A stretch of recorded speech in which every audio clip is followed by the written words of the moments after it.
60 here on Brooks's Bass Corner. Bit of a different one this week. I've been threatening to do this for a few weeks. That draws out. So we're in the workshop tonight. We're going to do a string change and a clean and a setup on my Fender Precision that I use for my Queen tribute gigs. And prior to the live chat, I quickly checked. When did I put these strings on? May 26th, 2022. It's now 17th of October, 2023. When I'm doing the Queen thing, these strings kind of bed in. So on the first gig or two, when they're super bright, they're probably not quite as well suited to the gig as they could be. But once you're 3-4 gigs in, they really come into their own. And I worked it out, 29 gigs these strings have done. So I thought it was time for a change. I got a Queen tribute gig coming up in a couple of weeks, so it was about time, and I thought it would throw you guys a little curveball, gets us out of the regular thing in my office, so a different backdrop. So welcome to my garage and the workshop and what have you. Anyway, before we crack on with that, I will need to readjust the camera a little, because otherwise you're not really going to see a hell of a lot of what I'm going to do. So I will just have to kind of bend down a bit when I'm talking to you. I should do have a little chair, shouldn't I? Anyway, I can bypass that. So welcome, live chat 60 here on Brooks's Bass Corner, Tuesday evenings, 8 o'clock, London town here in the UK.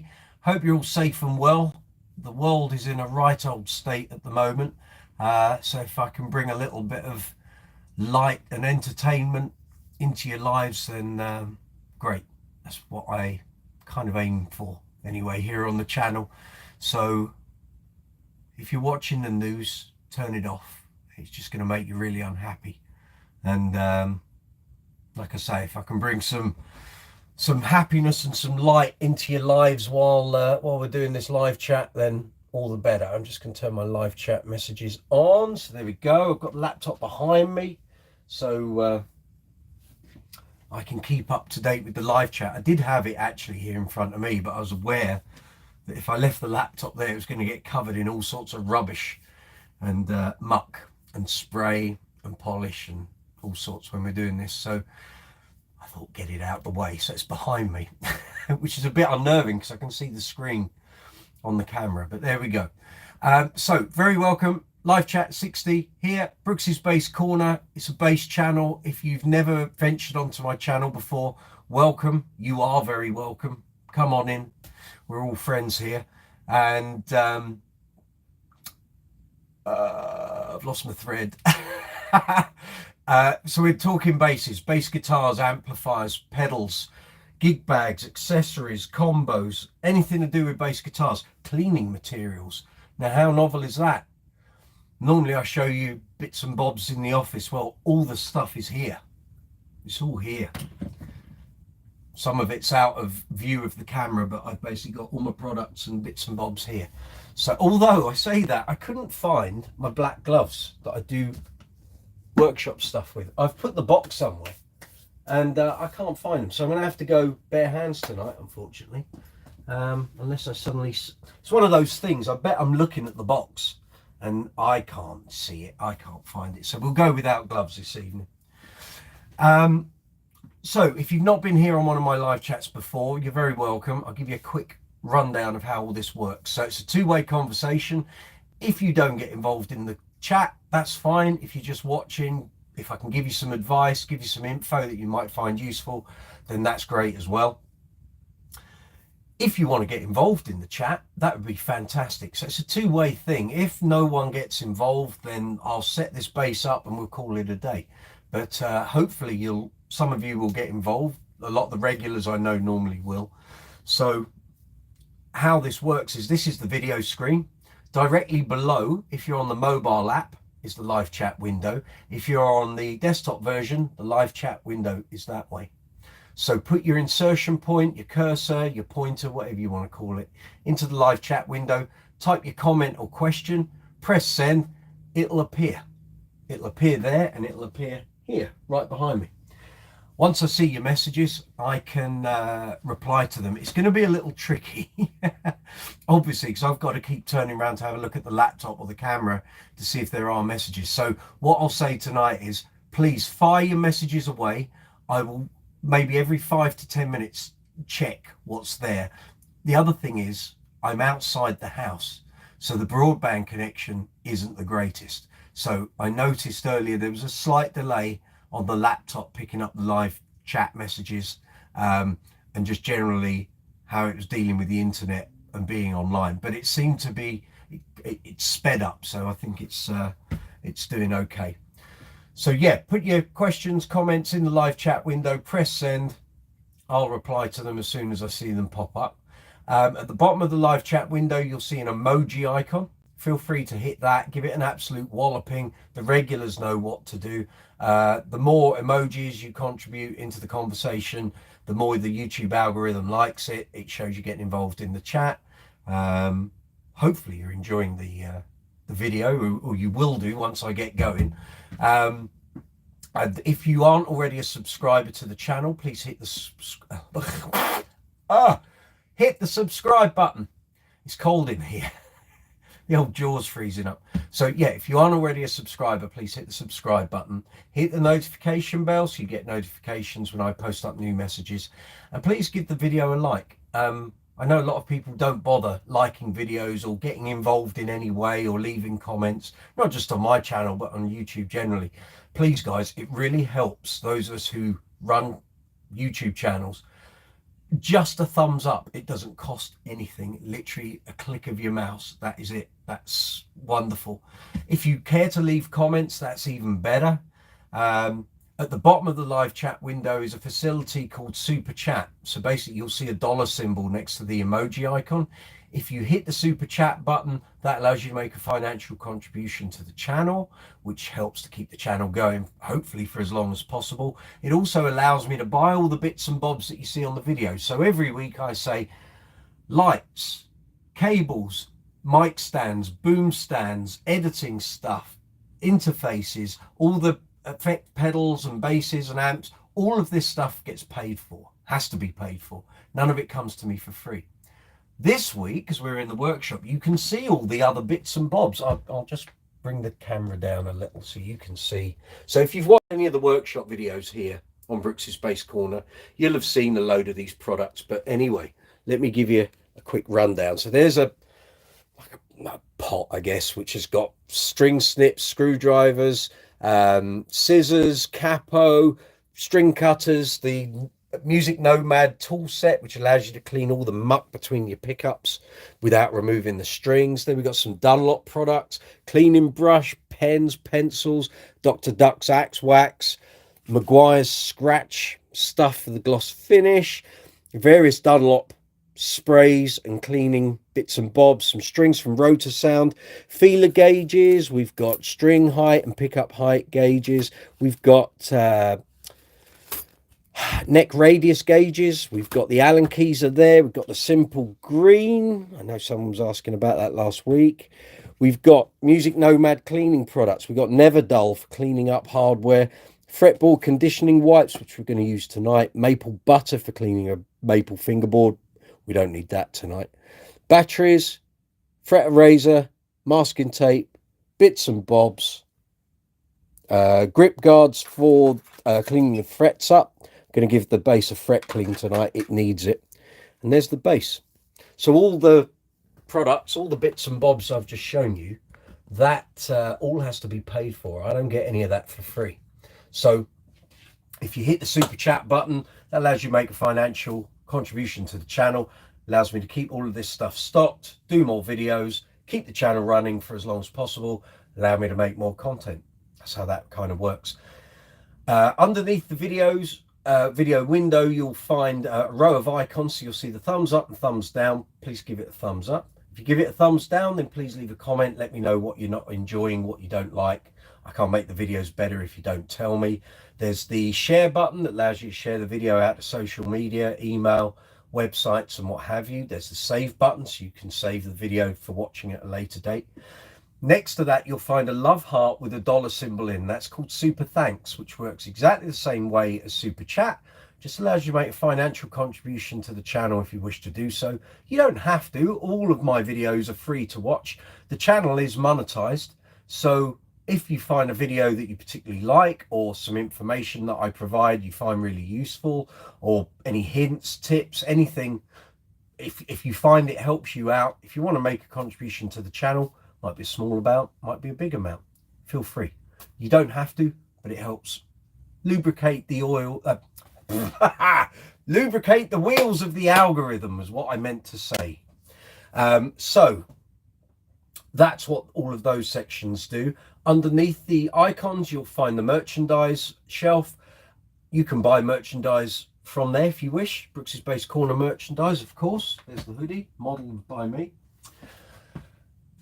But there are also links in the description box. So there are merchandise links for the UK and Europe store, the US and worldwide store. And from today up until 1 minute to midnight on Sunday, which will be 22nd of October, there is free delivery, free shipping across both stores, all products. So if you order anything from Brooks's Base Corner merchandise from Spreadshirt or Spreadshop using the links in the description box or using the merch shelf, there is a yellow redeem button. Click on that, you'll get free delivery. So if you'd like to help the channel, buy some Brooks's Base Corner merchandise. There's caps, hoodies, t-shirts, mugs, there's beer glasses, water bottles, tons of different t-shirts. Go and have a look, check it out. I hope you find some stuff on there that you like. Underneath the merchandise links, you'll find affiliate sales links for Thomann, Amazon, Gear for Music, and Andertons. So if you've got a bass related purchase, maybe a new bass if you're lucky enough, new amp if you're lucky enough, speakers, combos, gig bags, strings, accessories, cleaning products, any of the lovely bits and bobs that I'm going to use tonight. If you want to buy any of this stuff, by all means, use the affiliate links in the description box, and you'll find the same links across every video here on the channel. So if you get lost or go down a rabbit hole and start watching a load of the videos that are here on the channel, just go into the description box and you'll find the same affiliate links across every video. So for example, when I'm using the Ernie Ball Wonder Wipes, the fretboard conditioner, if you suddenly think, I could do with some of those, hit one of the affiliate links in the description box, whichever is your preferred retailer, find the product, add it to your basket, go through with the purchase, and Brooks's Base Corner gets a very small, and I do mean small, affiliate commission, which again helps the channel. You've bought your product, it doesn't affect you in any way. Whether you buy it through the affiliate link or not, it's still going to cost you the price that's advertised. However, by using affiliate links, it means those retailers, as I generate more sales, will offer me discount codes that I can pass on to you, the fabulous viewers of Brooks's Base Corner here on YouTube. So if you want to help the channel out, hit the subscribe button, hit the notification bell, give the video a thumbs up. If you wish to make a financial contribution, feel free, either via Super Chat or Super Thanks. Merchandise links, merchandise shelf, affiliate sales links. Couldn't be simpler. Underneath the affiliate links, you'll find the social media links for Facebook, Instagram, Twitter, now called X, of course, Be Real, Quora, Reddit, Discord, TikTok, and Threads. We're on all of those. Right then, let's see who we've got on the chat. I saw a load of messages flying in there. Let's see who we've got so far before I get started. Steffi from Germany. Hi, good to see you again. Good to see you too. Hope you've had a good week. Stacey Ann from North Carolina in the US. Wow, we're in the workshop, the tour. Simple Green for the win. Exactly. And all the European and UK people will be going, what the hell is Simple Green? It's this. It's a cleaner with no harmful components, ingredients, or anything nasty in it, but really good for cleaning guitars, and especially basses, of course. Yeah. Now, where's my cursor? Oh, there we are. Bear with me a moment, gang. Okay, I think we're up to date. Right, shall we get this show on the road? I'll give you updates and stuff and things I've been up to as we're going through. So basically what we're going to do, as I said, it's done 29 gigs. It's had intermittent polishes here and there, but the strings have got to go. 29 gigs is more than enough for a set of these rotor sounds. So basically I'm swapping like for like, but I've got some older rotor sounds here. So I'm running low on 4505s in the foil packs. I've got loads of 4000s and not a load of 4505s. So I need to restock. But anyway, I have a box of brand new 4505. So these I probably date back to 2012, 2013. They should be fine. We'll find out when I put them on. But anyway, these strings, as you will hear, I've got an amp here. I'll plug it in once we're all set up, but they're kind of dead. And the last gig I did, I just wasn't enjoying them. It was like, do you know what? And an E string, a 45 gauge E string on a precision, when they get really old and a bit knackered, it's no fun to play. And when you're doing things like Another One Bites the Dust, Now I'm Here, it just wasn't great. So I thought, you know what, before the next gig, we're going to restring, give this whole bass a good clean and a polish up, give it some love, check the neck relief, check the pickup height, clean the frets, do the action and intonation. The electronics are all fine. Give all the screws and bits and bobs a good tighten up, because it's done a load of gigs and should be ready to go for the next gig. So there we are. So let's crack on, shall we? So I'm going to take the strings off. I could cut them off, but I'm not going to, because I recycle my strings through a company called It's a String Thing, who make various bits of jewellery and bits and bobs, based over in Wales. I have a bin here which is full of old strings, and when there's loads in there and I'm next heading that way, I put them in a bag and I go and drop them off. So there we go. So we're going to take this off and brush the bass down, get all the grot and dust and general unpleasantness off, and then we're going to do the frets. Then we're going to condition and clean the fingerboard. That A tuning peg needs tightening up. I'm assuming here's where I need to drop the camera down a little so you guys can see what I'm doing. So my head will be off shot, but you'll be able to hear me. Some might say it's an improvement, frankly, but there we are. So the A string tuner just needs a little bit of tightening on the back. I can feel it's a little loose. So I hope you're safe and well. I hope you're having a good week. If you're over in the Middle East and Israel and Gaza, I'm really sorry. Not that it's my fault, it's not. I've got lots of friends over in Israel. I don't take political sides. I'm not interested in religious arguments and all of that. I think if I express my views on religion, a lot of people might not be very happy. But I think a lot of grief in the world could be solved if religion wasn't a thing. But that's my personal view. But if you're over there, I hope things improve as quickly as possible. Something tells me they won't. I was talking to a friend of mine who's German and lives in Israel today, and he was asking me what I was thinking, and I said, well, mate, I hope they can solve what's going on over there quickly. I have no answers, but if after all this time the greatest diplomatic minds of our generation have not been able to solve the problem, I can't see this being solved anytime soon. But let's hope. Let's hope being sensible prevails, but I don't think it will. But sooner people's lives are spared and all of that comes to a halt, the world will be a slightly happier place. If we could just get Ukraine and Russia to sort that out as well, that would be great. It's funny, I was thinking the other day, I'm 51, and probably in my lifetime all these issues that have been happening around the world in my life still haven't been solved. I'm probably going to die an old man and they still won't be solved, but there we go. Anyway, let's be happy tonight, hey.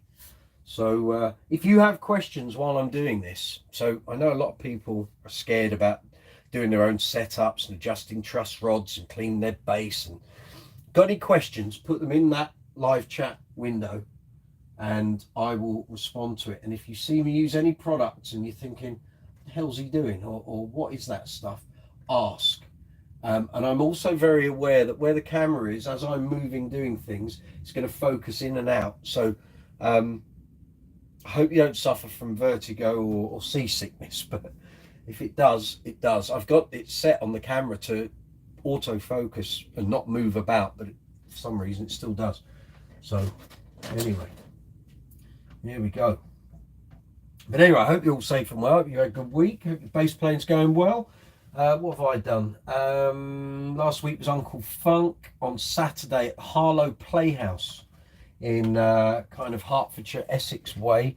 It was great. We had a great night. Thank you if any of you came down to the show. It's unlikely that any Uncle Funk audience members will be frequenting my YouTube channel, but if you are and you were there, I hope you had a great time. We certainly did. Can't wait to go back. Can't wait. It was great. Really nicely laid out venue. I thought everything about it was great. And the videos I've seen back, it looked great as well. I think we've got the lights looking good. Sound was fab.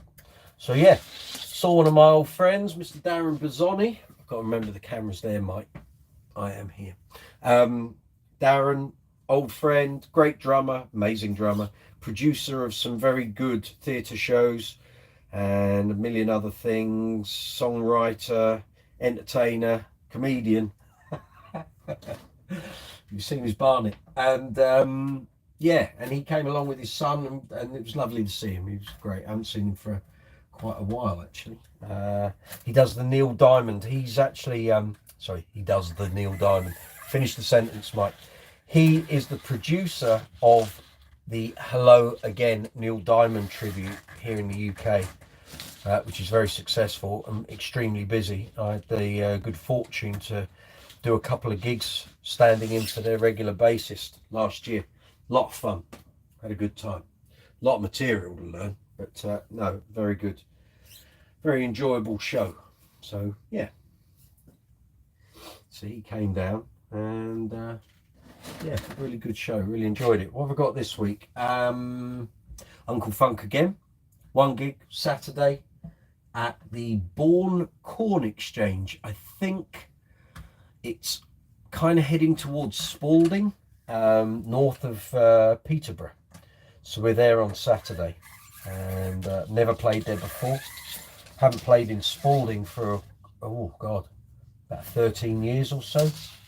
Something like that, 12, 13 years. So should be good. Looking forward to it. Always like playing new venues.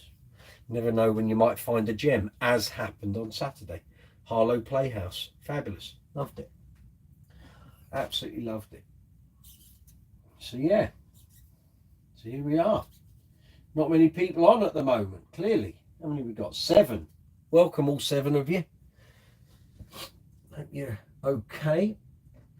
So we're going to give this a bit of a clean down. Just the strings off. I use a brush. I have this thing I seem to have acquired. It's like a makeup brush, I think. But anyway, get all the grot and the rubbish out from under the bridge. Just dead skin and bits off string and just muck. Just get all the rubbish off. It needs a good clean and a bit of love. 29 gigs those strings did. Not bad. Well done, Rotor Sound. So I'm sure some of you will have noticed over the past few days, past week, I said I'd get some bass string experiment videos up, didn't I? So there's 2 new episodes. There will be another one tomorrow. Been working on it today.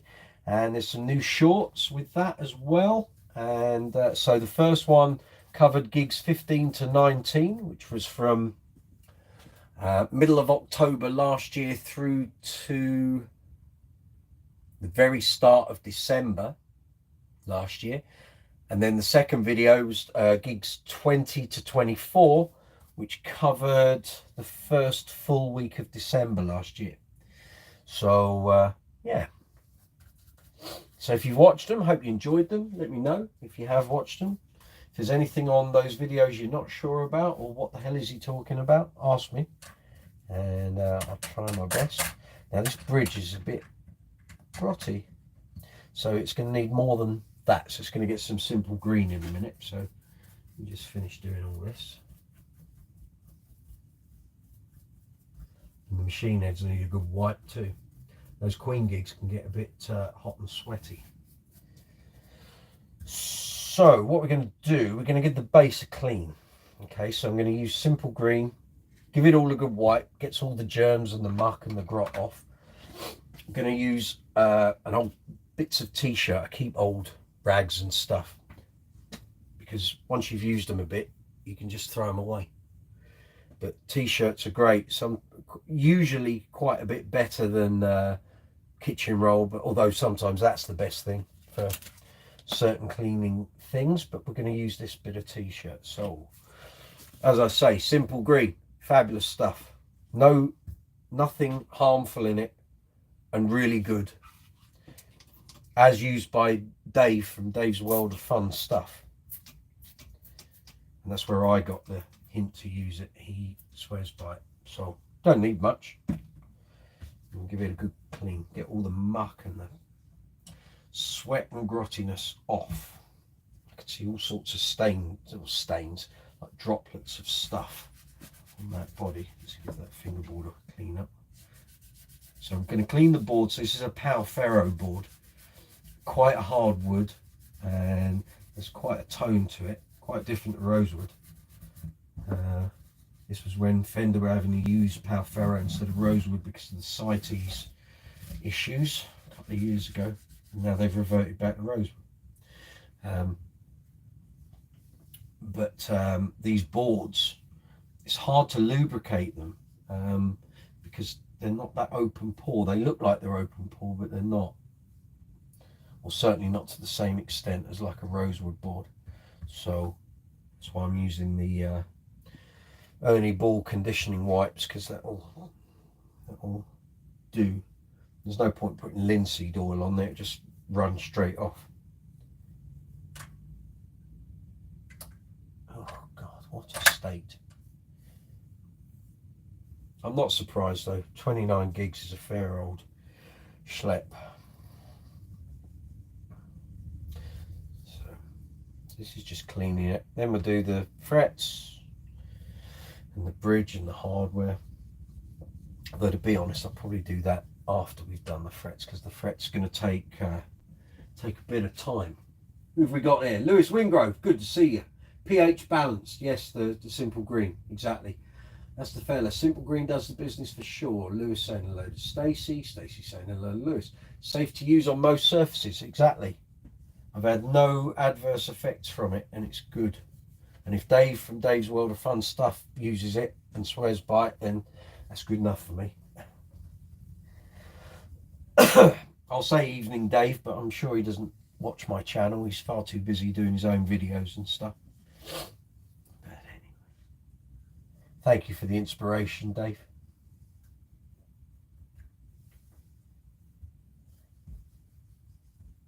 Eesh, what a mess. So later on, I'm going to use some cream of carnauba wax, Dunlop stuff.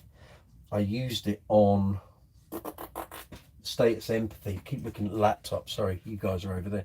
I used it on the Status Empathy when I did the how to set it up and clean it up and make it play better video. And it had great results. So I'm going to use some again. Which I might be able to do that bridge now, actually, as we go.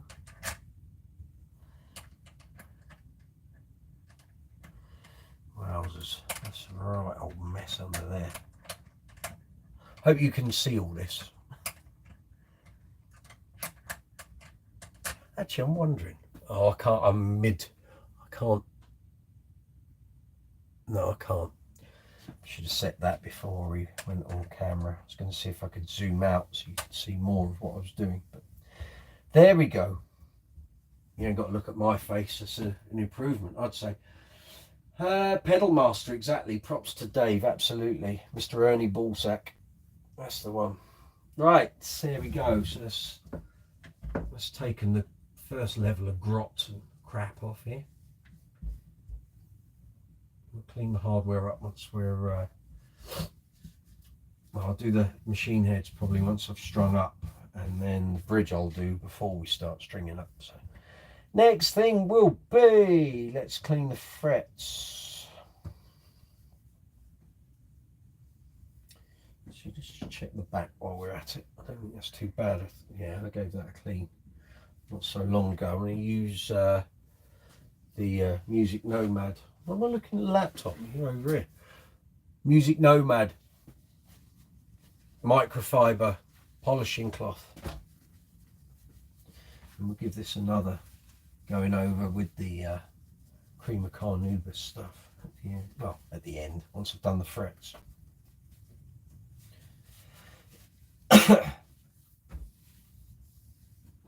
What was it? Yeah. Might just be the bushing actually. It's got me mind wandering now. Oh no, it was a little loose. Let's check them all.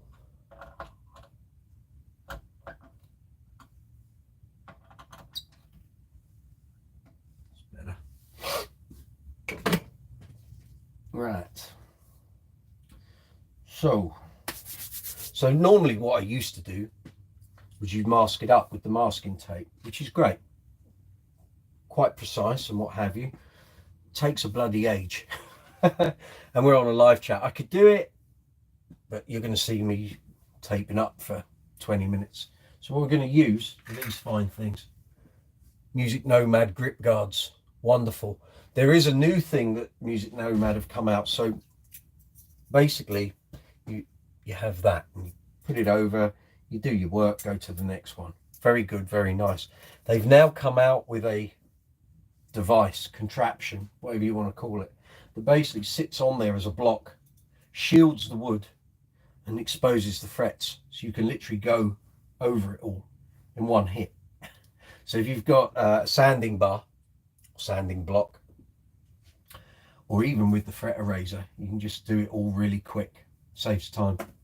I will be getting one of those, so keep an eye out. But these grip guards are fine otherwise. I think that one's too big. That one looks a little tight. It's going to have to be that, but I'd rather do the other one, to be fair. No, it's going to be that. So, right. Fret erasers. Wonderful things. They come in different grits, like sandpaper. This is a 150. So basically it'll do what I need it to do first time of asking. If I used one of the other ones, they're finer grade. What will we get in there? 1000. What's that?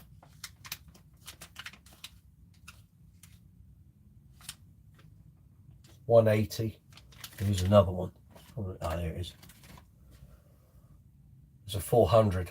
So I tend to use those two more than the others. But we'll go with the blue one today, because the frets need a good clean.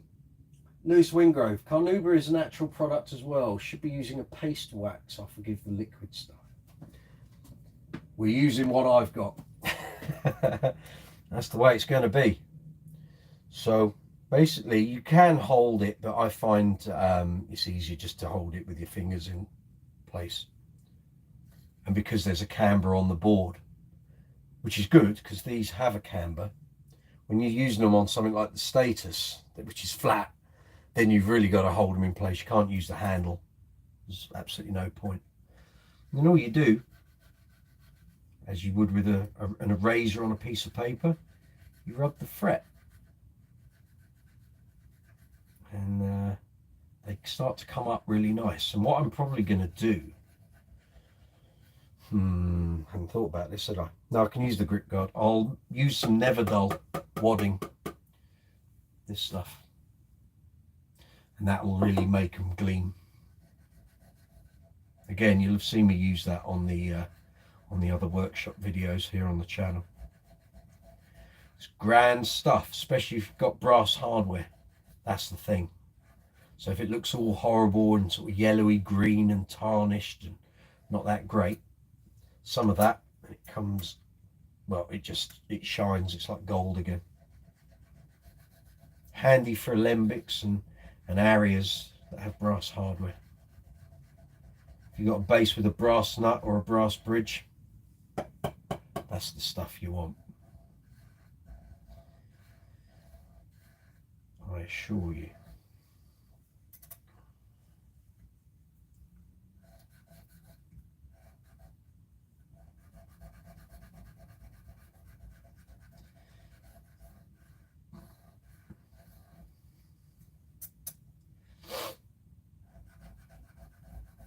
It's a dull job, but it has to be. Well, you don't have to do it, but I don't think I've cleaned the frets on this bass since I bought it, and that was 2018.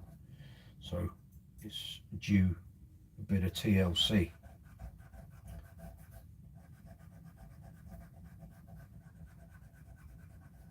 So I know the conversation is going to be a bit dull at the moment because I can't read all the messages as they're flying in, but I will catch up. So feel free to post your messages and I will come back to you and answer your questions in a second.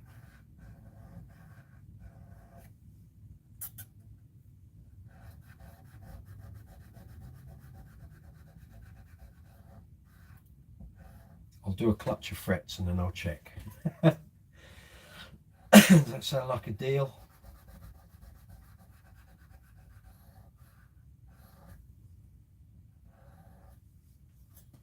Who have we got? Here we go. Let's see.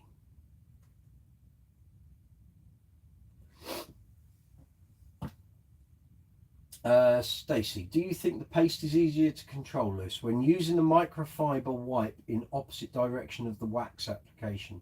Straight lines only. Train your scratch one direction. Harder to detect that way. Cool. Never dull. Yes, worked on your area. It did. Yes, exactly. Okay, bingo. Yeah.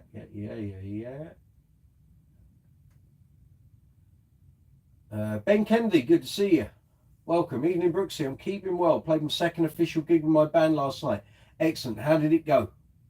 Is it covers band or original band? Remind me.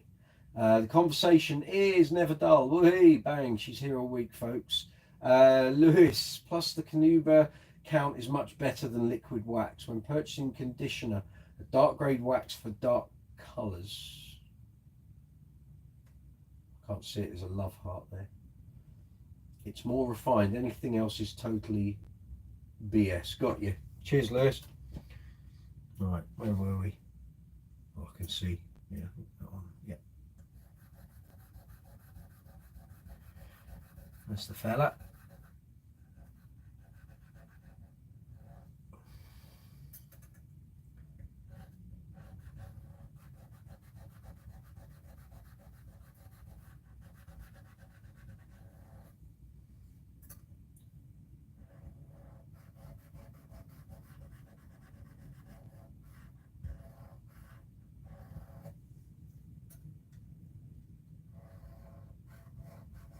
So we'll be doing this again in the very near future because the Status Empathy is coming to the end of the bass string experiment. Those strings are not long on that bass. We're getting towards the end. I did have someone message a couple of hours ago, just leading up to tonight's live chat, and he was replying to a message I'd posted on one of the Facebook bass groups about my my video for gigs 20 to 24. And he said, "Oh, I used some of those and they were great. They're really great strings." And Craig Skolney, if you're watching, Craig, good to see you. Thank you for messaging me. And he said, "You honestly got 24 gigs out of a set of strings." I said, "Mate, keep watching." I think you'll be absolutely gobsmacked. You'll be gobsmacked when you see the final number. It certainly isn't 24, that's for sure. No.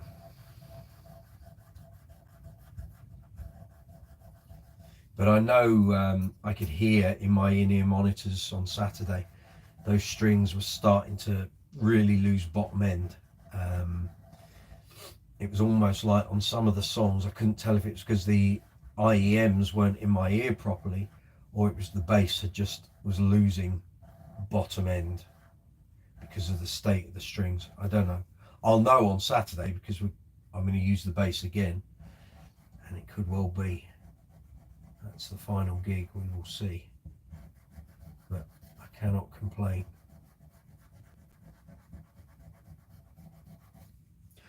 But I hope if any of you have watched those 2 new videos, I hope you enjoyed them. It's actually quite fun putting those together because the gigs were last year. It's ages, ages since those gigs happened. So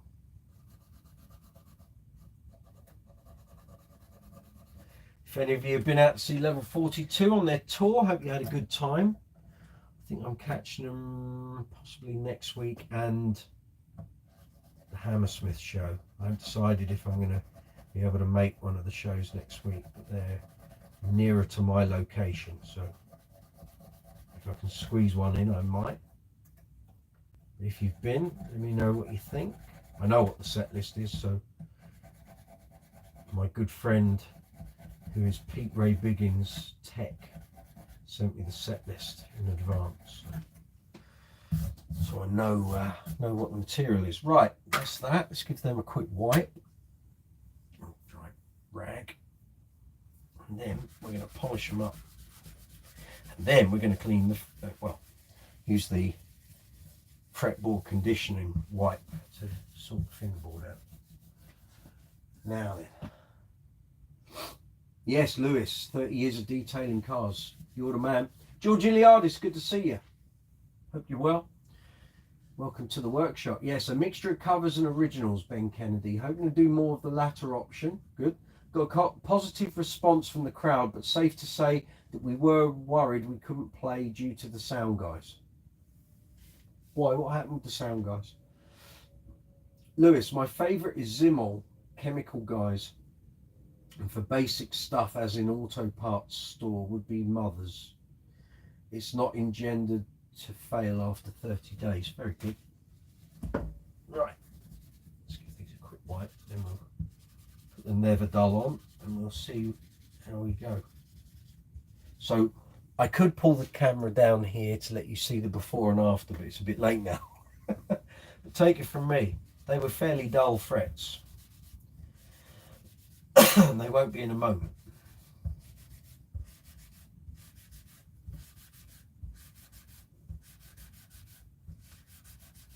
I can show you that's what's coming off. That's just after using the fret erasers. And when I did that on the Status, and actually the Lakeland, the 4464 that I did a workshop video for back in May and June, check that one out. That's yeah, that's just after fret erasers. Okay, bit of Never Dull. Let's do this. So I get people ask me about this all the time. So it's a wadding. It's like wool, but it's not like steel wool. It's not harsh like that. It's I don't want to bust a finger now. Hold on. There we go. What you do is every couple of months you invert the tin. So if it's up like that, after a couple of months you turn it upside down, and it means all the stuff doesn't just sink to the bottom and it lasts longer. Ooh. Got some gunk. Now then, screwdriver. Let's prise the old metal part off.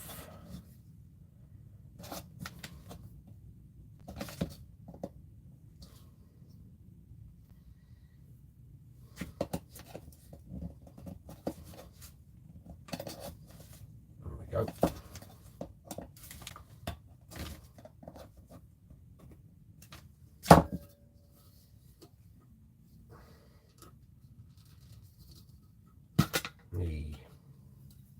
So that's what it looks like lagging in your loft. So we'll go over that again. We're going to get a bit of this. Don't need a lot.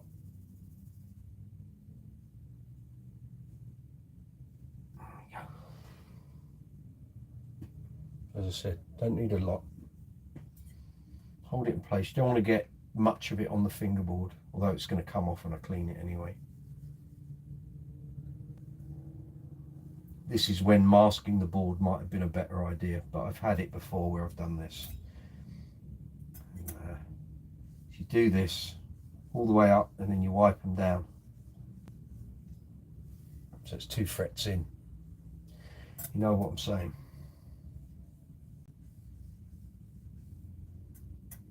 Apologies for all the noise you might be able to hear outside.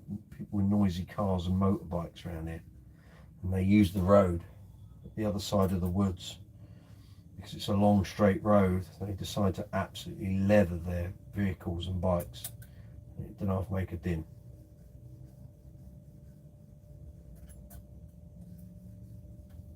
Don't know what they'll do when everything becomes electric vehicles. You won't be able to have some big noisy exhaust on the back because you won't have an exhaust. My battery hums louder than yours. Is that what the contest will be? Who can make their battery hum louder? Fools, I tell you, fools. So, here's what we're talking about. This is what's coming off the frets after I've fret erased them. It's good stuff. Very handy for cleaning alembic headstock, like the monikers and the little embellishments. I'm not talking about the machine heads, but like the nut and the alembic logo. And like on my 20th anniversary alembic, there's a section that says 20th anniversary, and it was grim when I got it. And I used some of this on it and it just came up an absolute treat. Gleaming.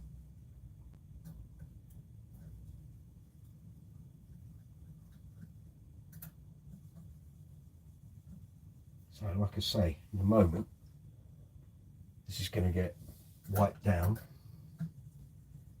And then I'm going to clean the fingerboard with some Ernie Ball Wonder White.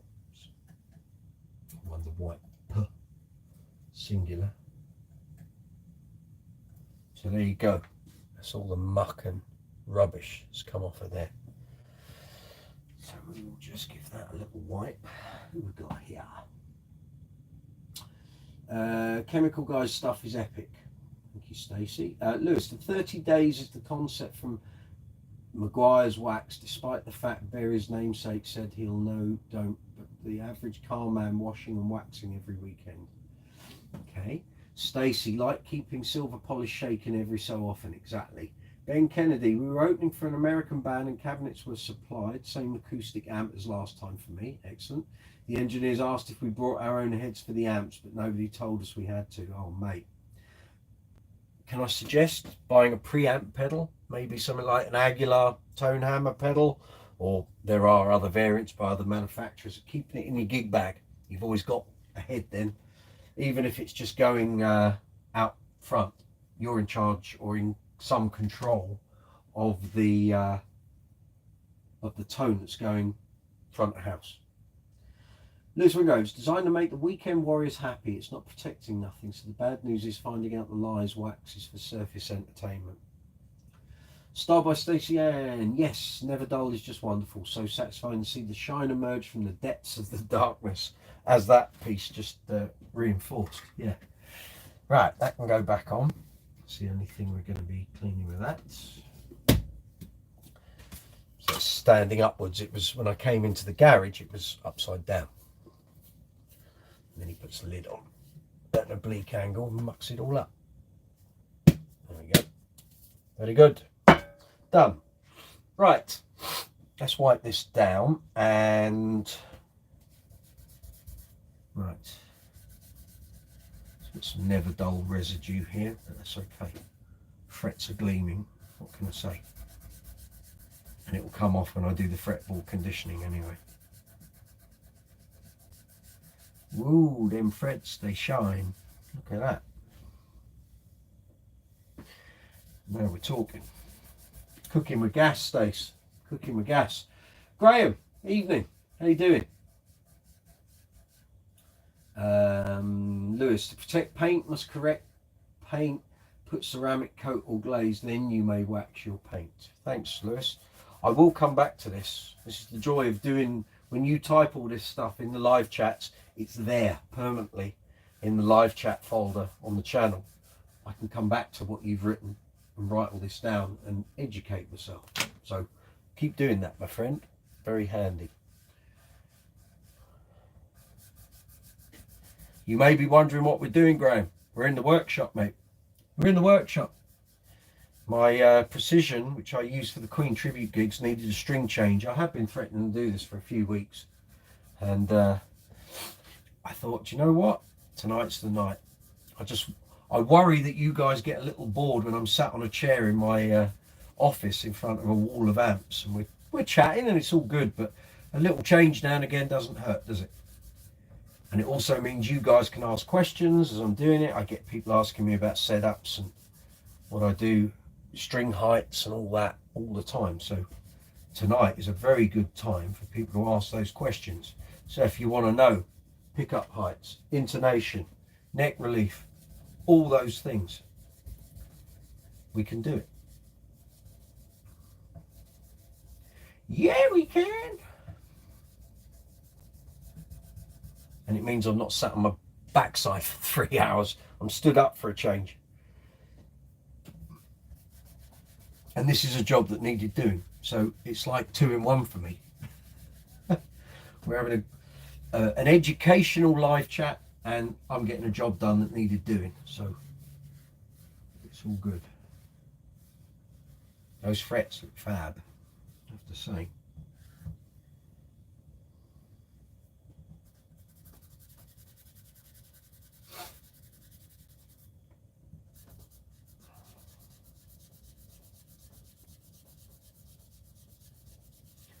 Man, that's what you want.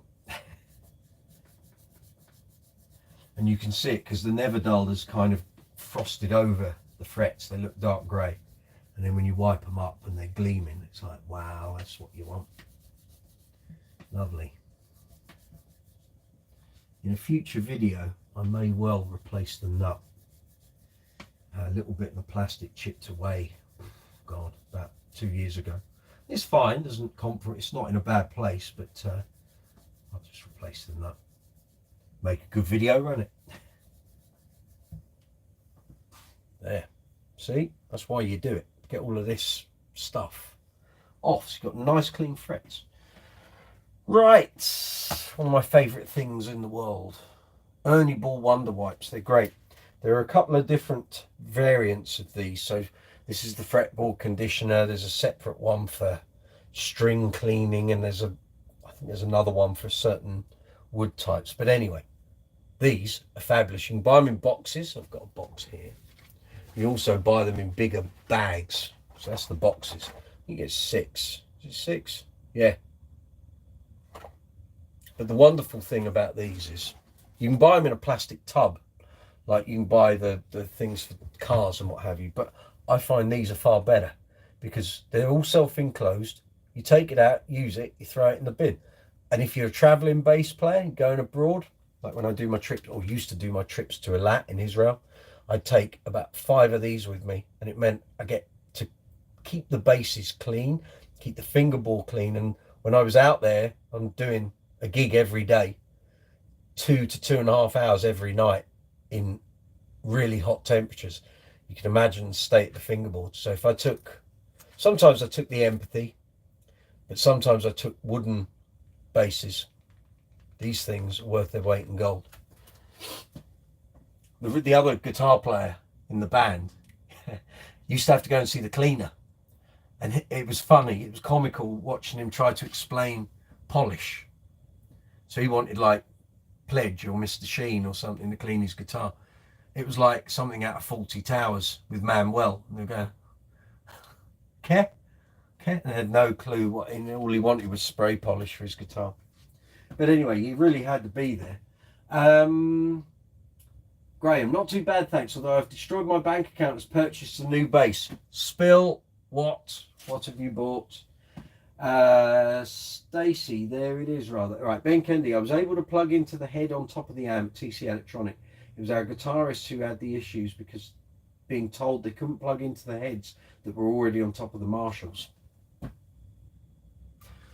My advice, and I don't want to sound like a know-it-all, Ben, is always be self-sufficient. Don't rely on other people for gear. It's useless because invariably people stitch you up, not necessarily intentionally, but what you want to happen and what will happen are usually two very different things.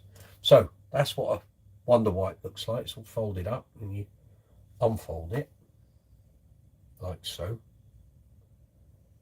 And it's ready to go. No mess, no muck. And on it goes.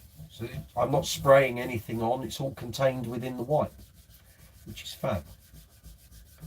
Like I say, this is Power Ferro. It's quite hard, not exactly porous, but this stuff in this white will clean it. Not necessarily condition it, but it will get all the crap off. That's what I want to do. Went to the dark side and bought a used Status Series 2. Well, that's not going to the dark side. What are you on about? Headless, all carbon, white. White?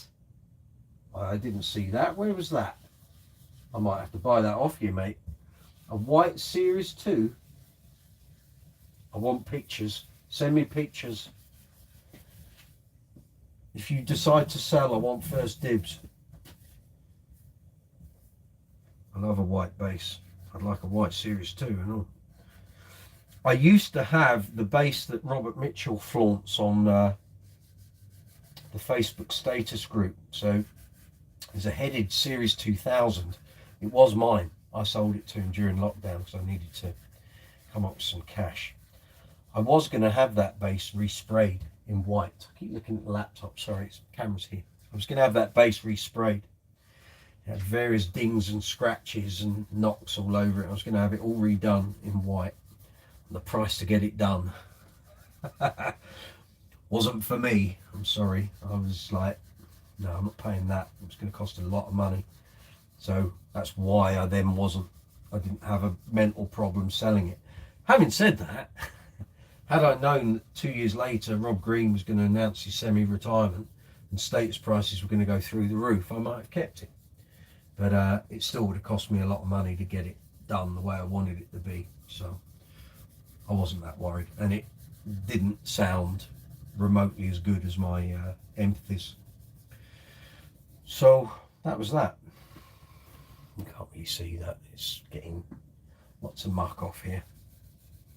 So you wipe this down once or twice, and then you can either let it dry, or if there's like an excess amount of liquid on here, you can wipe it off. But to be honest, because this is quite hard timber, there ain't much residue and it's not soaking into anything. It kind of, really, it's just cleaning. So get up close to the frets, get all the gunk, the general crap that comes off your fingers and the strings over a year and a half. What we got? See, I'm multitasking here. I'm doing this and I'm checking the messages. I got lazy. This is Lewis. I got lazy last time. Used a Dremel pad with a touch of compound and finish up with wax, but mine was fully taped off for safety. That's all right. Ben Kennedy will say they were able to both go through DI into the PA system, which kind of saved the day. The gig did give me a chance to try my new wireless system, however. Excellent. Is that a Mexican P-bass, Graham? Yes, it is. With various upgrades done by me. I want to know about this bass you've bought. Oh, white LEDs. Right, not a white bass. Right, got it. Where did you buy that? I didn't see that advertised anywhere, but then I wasn't looking. Stacy, nothing wrong with employing the Dremel. No, quite.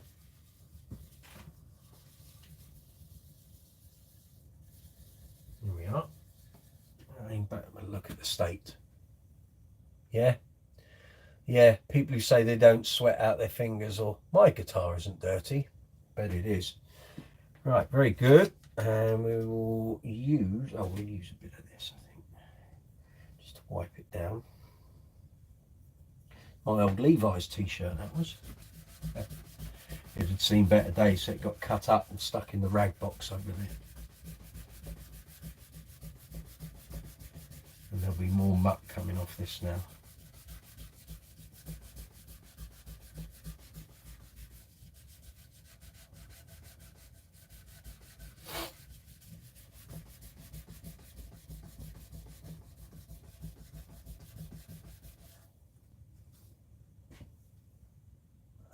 Told you. They're dirty things, these guitars, if you don't keep on top of it.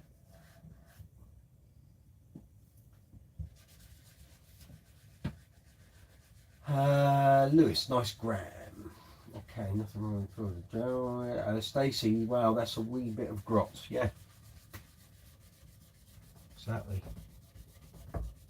The yes, Graham, Mexican P bass, 2017 or 2018 it was made.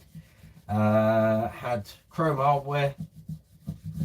Changed the pickup, changed the bridge, changed the hardware, so gold controls, changed the scratch plate because it was white.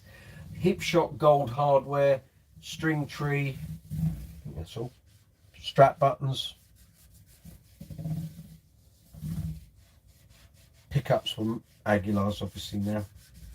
Much better. 4P60 I think is the model. There you go. Very good. So we've got some nice shiny frets and a clean fingerboard now. So, right, what am I doing next? I am going to clean the bridge. Then we're going to put the carnauba wax on here. The scratch plate a bit of a clean. Clean the hardware. Then we're going to restring it. How does that sound? Sound like a deal? In fact, before we do that, we'll have a little drink. So cheers everyone. Thank you for joining in the workshop. We'll do some more of these over time as various bases I need to use need setting up and restringing and cleaning and all of that stuff. Messages. Lewis Ringrove, I went from fretwork calling for prices to spending 300 on tools for the job. Graham, nice. I like the gold hardware with the black. Well, it's John Deacon, isn't it? 86 to 97. It's what it's got to be.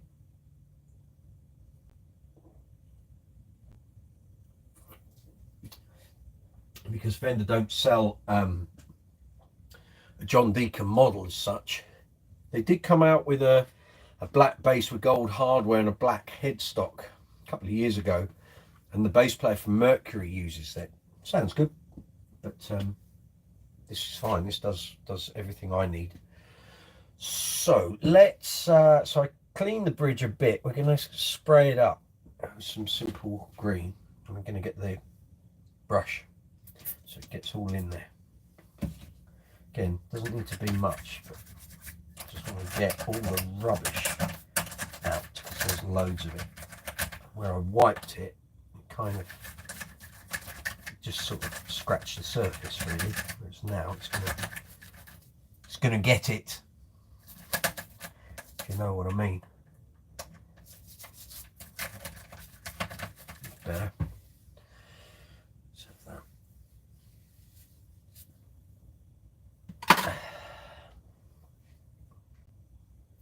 Then we're going to do the carnauba wax. Then, oh, and I want to clean the plate as well. See, there isn't any, oh, well, here we go. Lewis, here's a question for you. What's good for cleaning a scratch plate?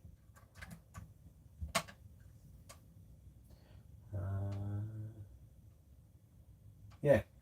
Or anyone out there watching the live chat. What's good for cleaning?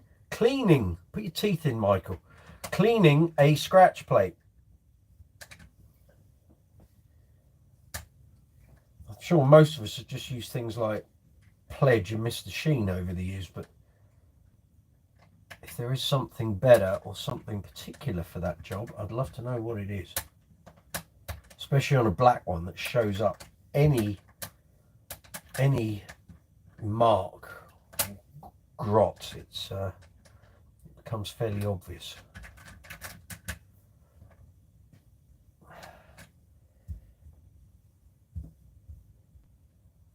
Let's get in there.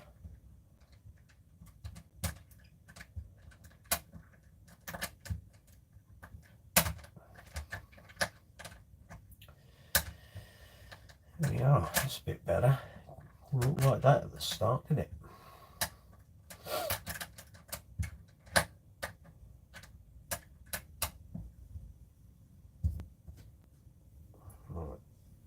Anyone, any offers on what to clean a scratch plate with?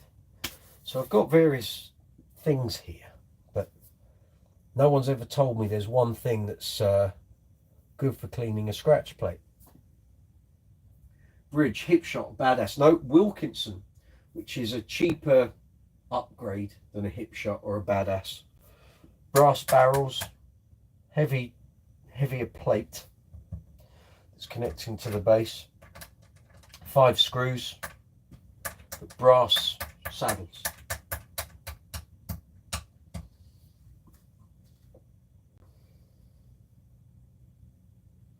I'm trying to think if I've got anything else in there that might be.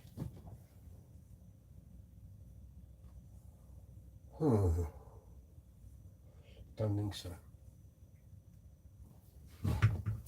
Okay. Right, in that case,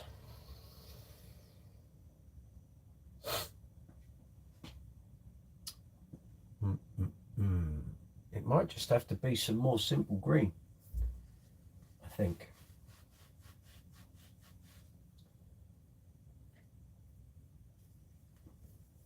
Might be all it requires.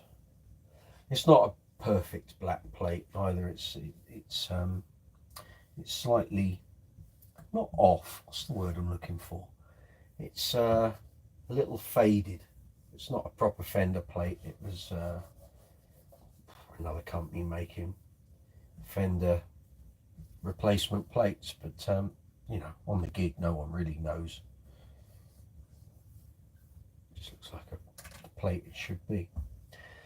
Right, we'll go with a bit of that then, I guess, just to clean it up again. I've already cleaned it once, let's clean it again, but I've never known of anything particularly for doing scratch plates. So if anyone knows, tell me.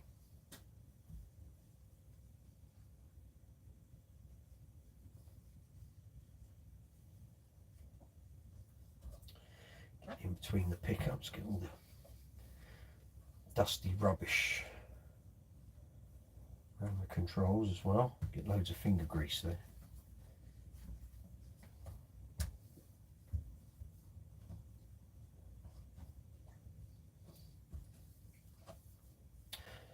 Apologies for the lighting if it's a little dark. I've got strip lights here, but it could probably do with like another light on proceeding, so I will note that. And I have an extra lamp down here which I'll set up next time. Not going to do it now because it'll take up too much time faffing about. So that's not bad. That will do for now. Right, so we're going to do the carnauba wax. I haven't used this for a while, so I'll take your glasses off, probably be a good idea. The old bifocals are playing tricks with you. Right, I'll read it out to you. So this is Dunlop Body Gloss 65 Cream of Carnauba Wax. It comes in the box that has like 5 products in. Shake well. Apply a dime-sized dab to a soft, dry cloth. Apply only to the finish of the guitar, not on pickups or hardware, and rub it evenly in a circular motion, avoiding chips, serious scratches, cracks, and finish checking. Wait 30 seconds for the wax to dry before polishing. So I am going to use a bit of kitchen roll for this because that worked okay when I did the empathy. So that's just for applying it. Then I'm going to use the Music Nomad microfiber polishing cloth when I'm taking it off. What the hell is that? Get it off. Yep. So Lewis, here's where your expertise comes in handy. It's plastic, so I use compound wax. Damp cloth first. I've got to damp this down. Doesn't say it on there.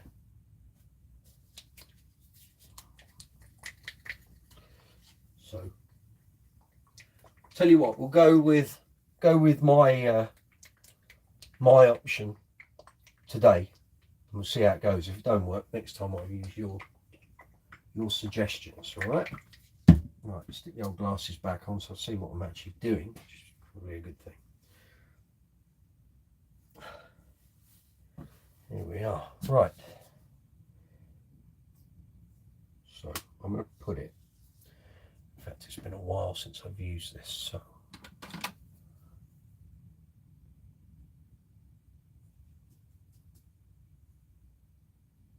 Got some dried stuff here at the top. It's better. We had good results with this last time, so hopefully we'll get some more this time. Hey, right, so about a dime. Guessing that's probably enough.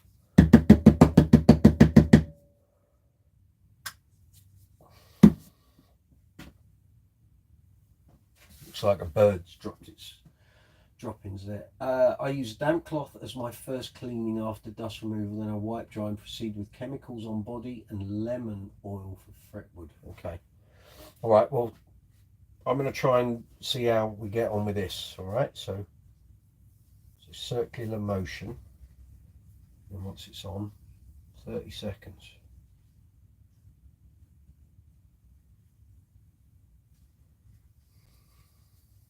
I'm not going to do the back, I don't think I need to. I just want the front to look good.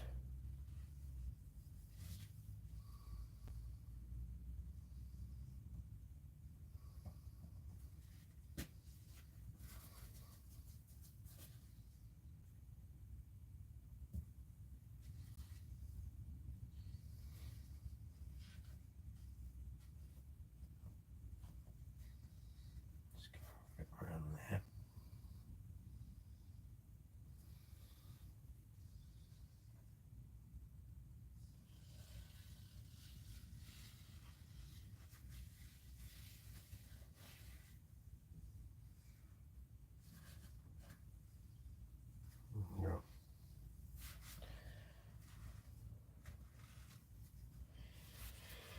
Very good. I'll give it about 30 seconds and then I'm going to get the polishing cloth on. We'll see how we're going. Lewis, have you heard of something called diamond finish? It's supposed to repels fingerprints.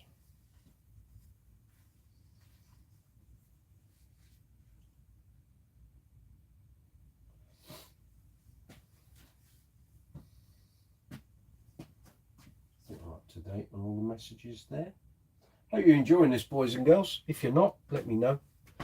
We're staying for the duration, so it's the way it's going to be. But if you don't like this, then I'll make sure we don't do it again. But what's this? I wax everything but the fretboard. The metal won't rust or get fingerprints. Also helps with acids in your sweat. Very good.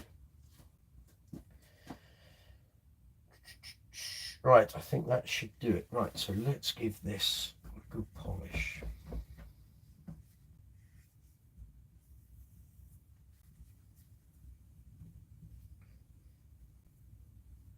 Oh yes, we like that. That looks good. Now you're not going to really be able to see because it's black, and you're at a certain angle, but I can tell you that looks damn good.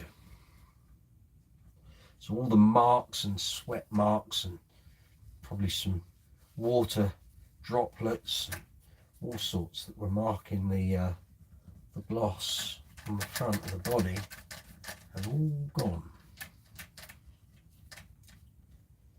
That's nice and shiny, that. I do like this cream of carnauba wax, it's good stuff.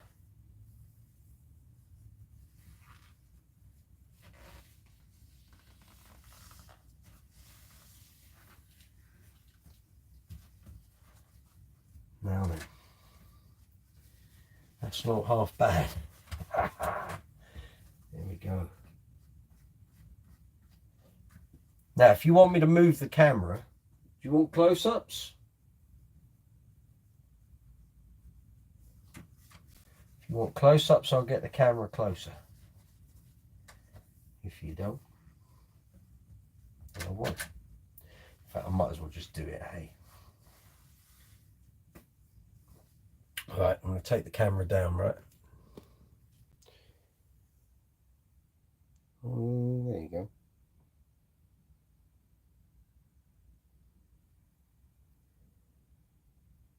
You see the frets as well, all nice and shiny.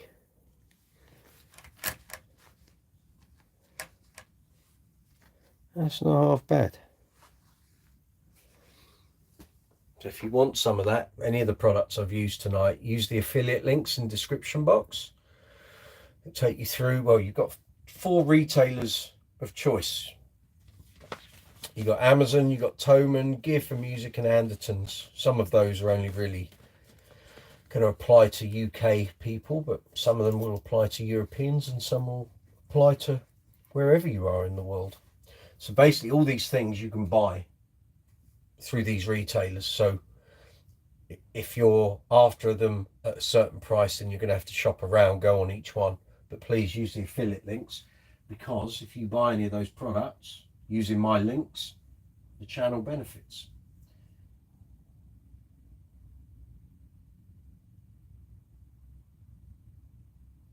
Apparently diamond finish does the business on phone screens, giving the fingerprint resistance for a time. Anyway, I hear.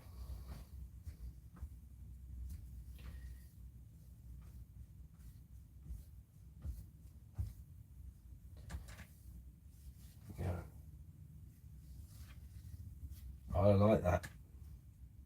See, that did not look like that 10 minutes ago, that's for sure. Plate's looking better as well.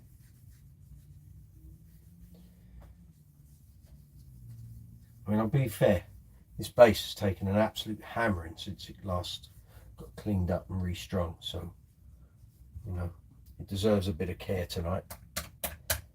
We're looking pretty good. Right, okay, right, let's clean up the hardware. So bridge is done, controls are done. I'll check all the screws later.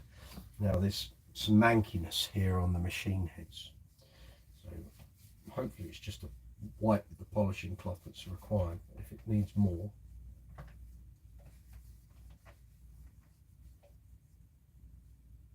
no, that's all it needs. Very good. No chemicals required.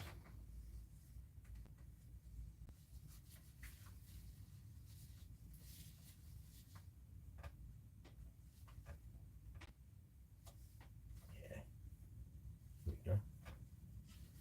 This one's the dirty one, or the mucky, grubby one.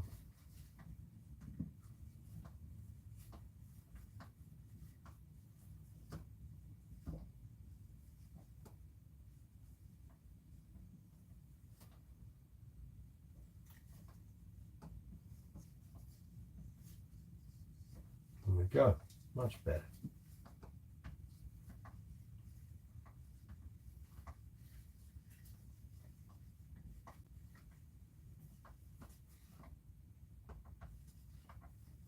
Very good.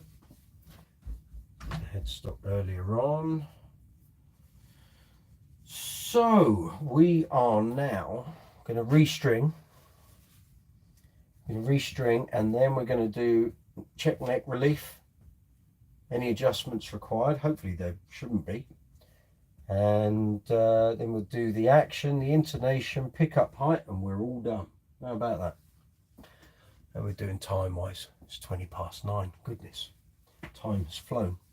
Let's get cracking, Michael John. Right, so we're going for Rotor Sounds old style pack. I think these for like 2012, maybe 2011. Should be fine. These were before the foil packs, but I've run out of 4505 gauge in foil packs. It's these old. Actually, I should keep that, shouldn't I? It's becoming vintage. Jason Howe might want that. Evening, Jason. Evening, Jack. Flying the flag as always. 45, 65, 80, 105. Here we go.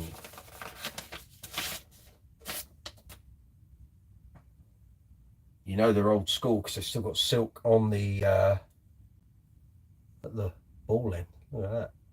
Yeah. Rightio.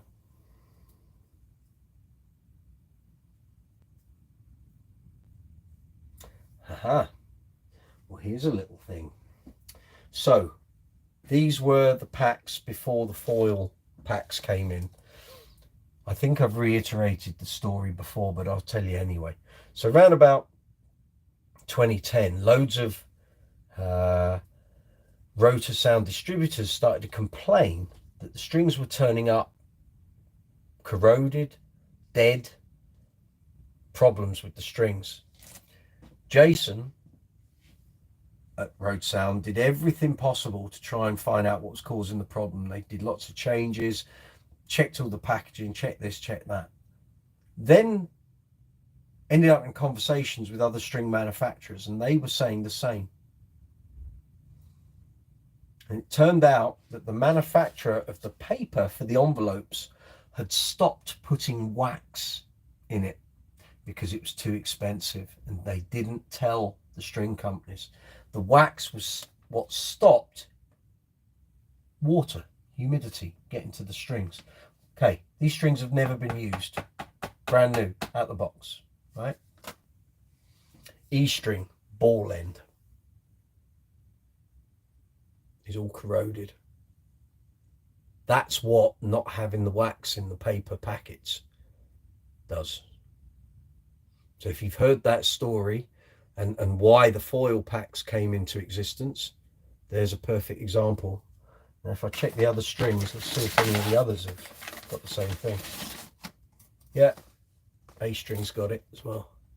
So these have probably sat in my strings box for about 11, 12 years. There is the example of what was going wrong with those strings at that time. Yeah, that one's got it too. They've all got it. There you go. That's why the foil packs came in. It shouldn't change anything to do with the string. Well, I won't know till I put them on. But we'll see. There you go. Every time you wipe your paint, you scratch it. It's the law. So side to side for wax application and up down for final removal. Thank you. Cross hatching is perfectly covered and ready for inspection. Always finish side to side for cart and up down for guitar. Thank you. I will remember that.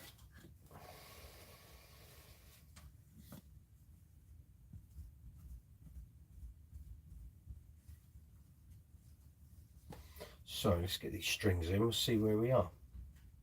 Hopefully the corrosion hasn't affected them. If it has, then I'll take them off and we'll put something else on. But there we go. But those have sat in that string box since I bought them.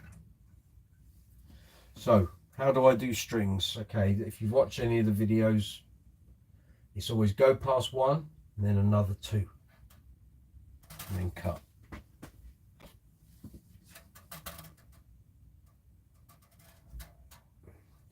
The same old thing with precision tuners. You don't want too much of the winding on and then it all starts overlapping. So I cut mine into the hole, wrap it round, pull it as tight as you can, downward pressure, and then wind it on. Nothing special. It works for me. It means I get the wrap as tight as I can on here. I know some people wind the string on and then only sort of do this at the last knock-ins, but I like doing it this way, so that's the way it's going to be. And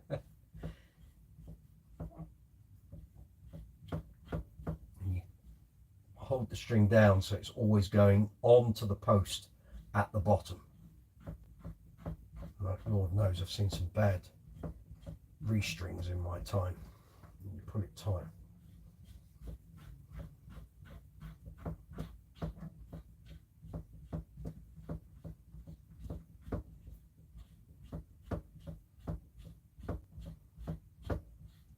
Now, ideally, that wouldn't be happening, but that's the way it's going to be on that set. So it's right on the bottom. I think it's something to do with the hip shot tuners. I don't think the actual shaft is as long as a standard Fender shaft, so I could cut a bit more of the string off. We'll see how we go. I've still got to stretch them in yet, so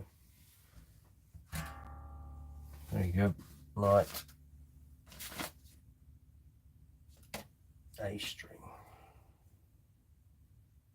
That's 65, you idiot. That's the one you want.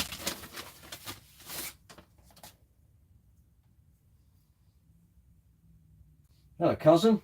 Tom Sage, good to see you. Sorry I'm late, can't stay long. That's all right. You can catch up, can't you?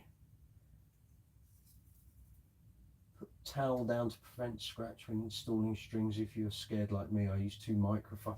No, I'm all right. The difference, Lewis, is that I do loads of gigs and I'm not always in control of things going wrong. So I accept that my basses are going to get scratched and dinged and banged and what have you. I'll show you once I've restrung this. This bass got knocked over on the very, what would that have been?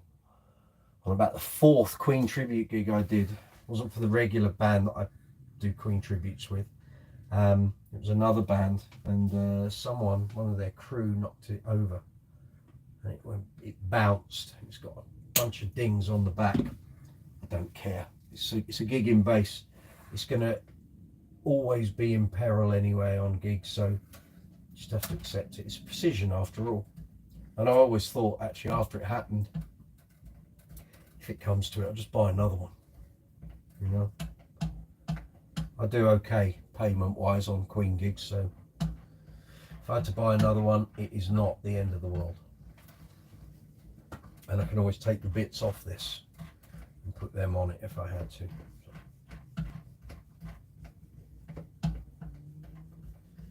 That's the way I'll roll, you see.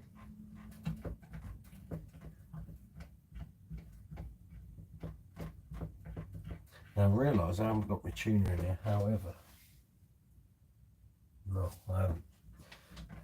So I'm probably going to have to go and get one. That's a good thing, Mike. Well done. Well done. Haven't even got one of my clip-on tuners in here, I don't think. They're all in the house. So.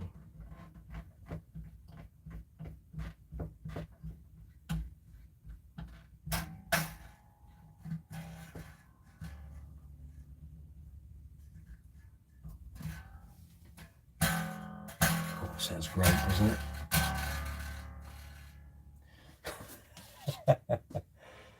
Oh, idiot. I was thinking earlier, make sure you got your tuner. Tom say, yes, catch is needed. Been so busy lately, but the bass is now sat in the new office, climatising, then needs another setup. Welcome to my world. Lewis, the best way to make it appear to be perfect, no such thing, but that is the goal of the detail work. I hear you. I hear you.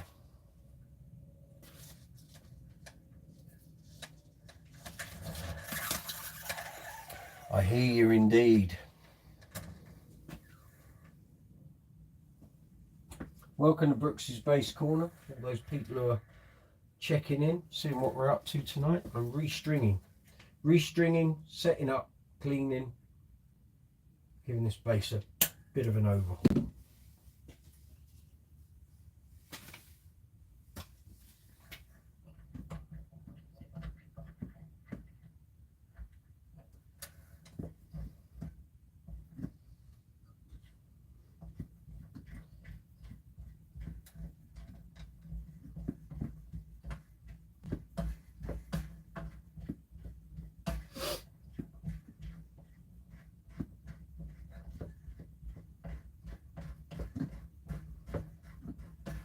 I know I could use a faster one or a winder, but if you do it properly the first time, and it's not like I'm doing 5 basses or I'm just doing the one, so it's fine.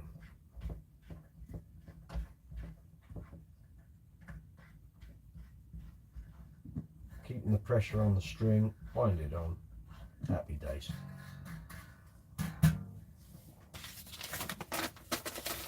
And even the G string had a bit of corrosion too. Now some people might say, yeah, but they're 10-year-old strings. It isn't. I've got strings that are far older in my Picato box. They haven't got corrosion, so it's definitely to do with the lack of wax in the paper. There you go. How about that? Martin Fay, good to see you. Brooks's Bay Shed, exactly. The funny thing is, exactly where I'm standing is where this channel was conceived. And the daft thing was, I was doing lots of this, and had I had the foresight, I would have filmed it all. And I'd have had so much content for this channel during lockdown. Overhauling my bass collection. I didn't even think, wasn't even on my mind. And then as I was coming to the end of it all, I thought, I should do a YouTube channel doing this, shouldn't I? Lewis, I went to a mosh pit last weekend. Oh, yeah. Laugh my fucking arse off. I'd support my young friend, Toe, the bass player for Ballistic Trauma show. Okay. 30 folks in an alleyway free concert. Had a blast. Excellent. Got to get out there, check these things out. Too right. Too right. Welcome, one and all. Brooks's Bass Corner in the workshop tonight on my workbench. Cleaning, setting up, restringing my Fender Precision, which I use for Queen tribute shows. I worked it out before we came on air. I put the strings on May the 26th, 2022, and they've done 29 gigs before I took them off. So they'd earned their keep. Time for a new set.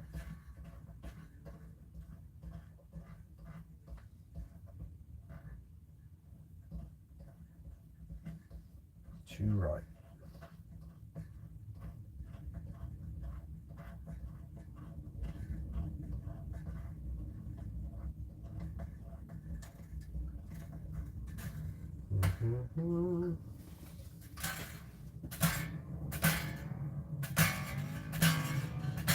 Sounds great, doesn't it?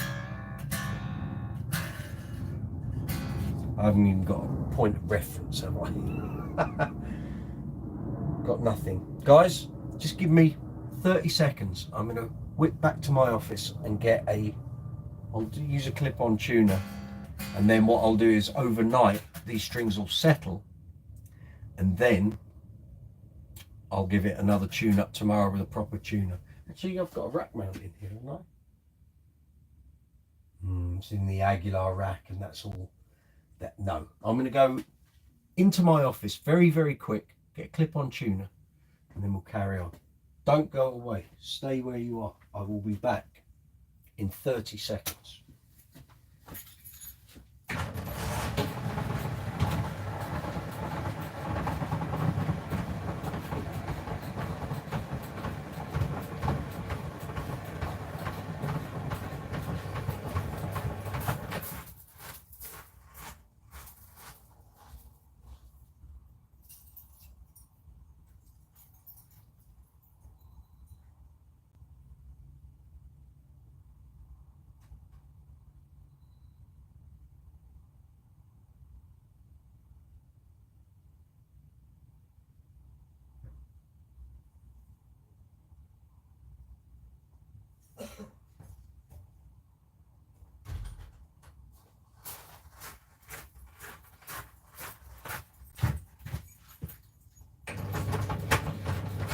I'm back. Clip-on tuner in hand. Thank you for sticking around. Who we got there? Oh, Mum's appeared. Mum's here watching this, and good evening. Hello to you all. Hope you're all okay. Ben Kennedy, have you ever used Hartley amplifiers and heads? Yes. I'm considering to save up to buy an HD 410 and TX 300 for my potential updated rig. Was wondering if you'd ever tried this equipment before. Ben Kennedy. My first bass rig, so I'll give you a very brief potted history, okay? So my very first amplifier was made by a company called Custom Sound here in the UK. It was a Bass Cub 60 with a chorus effect built in. It was a 1x15, very square, and it was fine. It had issues and limitations, but it was fine. It gave me an amplifier to start with. I sold that and bought a Carlsberg Cobra 90-watt combo, again a British company. Good amp. Sold it to a friend around about 2001. He's still got it. It's still out gigging. My next setup was a Hartke rig. So Hartke cabinets had been around for about 7 or 8 years. This was 1992. Their amps only came into existence in 1991, 92. It was new kid on the block. So they finally had an integrated system. And at the time, I was looking to buy a Trace Elliott rig, as every aspiring British bass player did. Once Hartke had a head, an amplifier, that was me sold. I was going down the Hartke route. So I had a Hartke 4x10 XL cabinet. Didn't have tweeters in when they first came out. And I had the HA3500 head, I think it was. HA? Yeah, I think it was. Anyway, it was the 350 watt bass amp, and I used that setup exclusively for 10 years until 2002 when I moved over to EBS gear.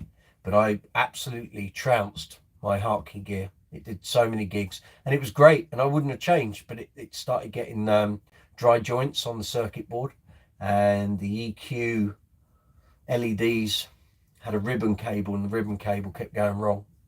And in the end, it was just too many things all going wrong all the time. And I thought, can't rely on it. So I can either buy loads of extra heads or potentially move over to another manufacturer, which I did. I moved over to EBS. So, so current Hartke stuff, I haven't tried any in a long while. I do have a Hartke 2x10 combo here, but that's a 2001 vintage. So the latest stuff, I can't advise you because I couldn't say it's wonderful and it's not. Use your ears. Go out and use some. Go and check some out in a store if you can. And see what you think. Martin, hello, Miss Style by Stacey Ann. Excellent. He's having some trouble keeping tune with his bass in drop D. It's not in drop D. Well, it's in drop B probably at the moment. Stacey saying hello to my mum. Martin Faye, 13 seconds. Timer started. Excellent. I'm thinking cheap tuners, machine heads probably get more correct strings for lower tension. Lewis Wingrove, this kid is a far better player than me. Oh, right. Okay, right. I'm glad to have met him. Oh, cool. Cheap tuner machine probably get some correct strings for lower tension. Right, you're talking about him. Sorry, I thought you were talking about me. He's having trouble keeping tune with his bass in drop D. The other option, Lewis, is to buy a Digitech drop pedal. You've seen me talk about them before. Then he can keep the bass in regular tuning. Just use the drop pedal to do the drop D without having to retune the bass. That might be worth doing. Right, what are we doing here? We are going to tune the bass up to pitch, and then I'm going to stretch the strings in. So that's well out. Let's get that to G.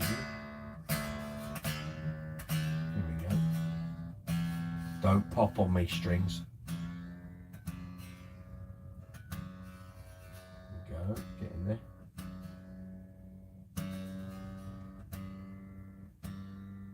And it goes pop. Has happened in the past. Not just rotor sounds, all sorts of mates have done that to me. Right, after a D here. Any time would be good. There we go. That's a B. D. Cool.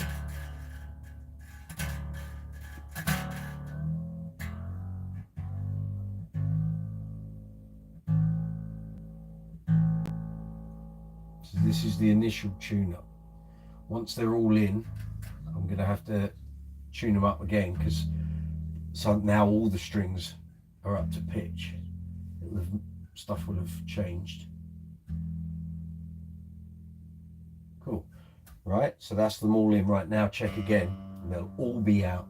So G's quite a bit out.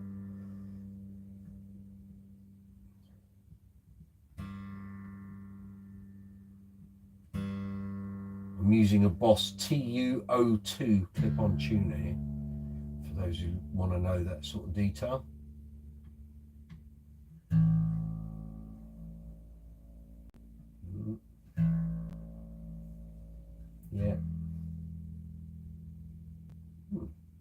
be kept fairly stable, which is a good thing. Okay, right, now here the magic happens. Okay, so I've done this on all the workshop videos. I always say do this. I still get people asking me, why do you stretch the strings? So what you're trying to do, and I've seen people change sets of strings on gigs, like either before or in the break. Had it happen to me once. And they'll change the strings, don't stretch the strings in, start playing on the gig, and then wonder why all their tuning across every string just keeps going out constantly. So what you have to do, they're now tuned to pitch, right? So you can hold the string in place if you want. I don't tend to do that, but I'll get my fingers under the string. That hand can do whatever it wants, stick it in my pocket. And you just basically stretch the string along the whole length. And you'll feel it go slack. Then you tune it back up. You're going to do this 2 or 3 times. After the 3rd time, they'll just stay in tune until you get them out gigging, and then you're creating bagginess within the string by playing. And obviously every gig you've got to retune your strings.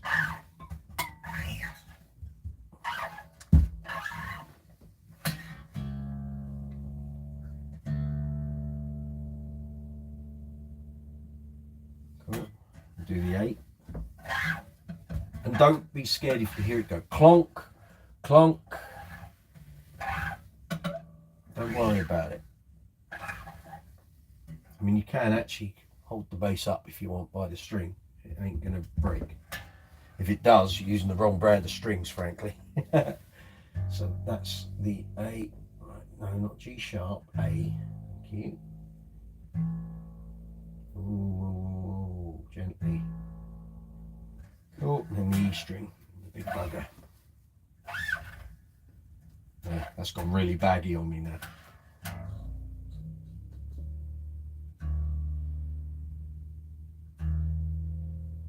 Register on the screen. There we are. Right, check them all. G, D, yeah, A, yeah, E. Cool. And then we do it again. I know it's very dull and very bored. That wasn't meant to happen. Right, I think that proves those strings were corroded. There. So that's what happens when you don't put wax in your packets. Right, they're coming off. They're going straight in the bin. I can't risk any of the others doing the same. I could put a spare G on, but I'm not going to take the risk. We'll just bin these, I think. Never mind. So we'll repeat that bit all over again then. There you go. Old strings. Right, we're going to have to use a different brand. Sorry, Rotor Sound Pete. I haven't got any other 4505 Rotor Sounds here, so we'll use something else. Not to worry. As I said, they were dating back to around 2011, 2012. So I didn't use them quick enough. Not to worry. Let's turn that tuner off. Hey, hey. Don't take risks with your strings. Let that be a lesson. That'd have been good on a gig, wouldn't it?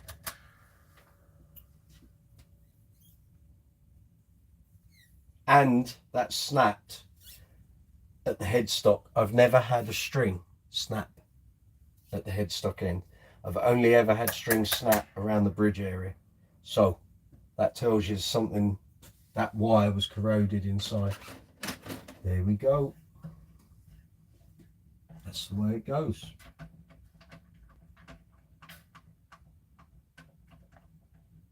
And for point of reference, that wasn't the string that I was holding the bass by. That was that. But I'm not even going to put these somewhere as spares. I'm just not going to take the risk. It ain't worth it.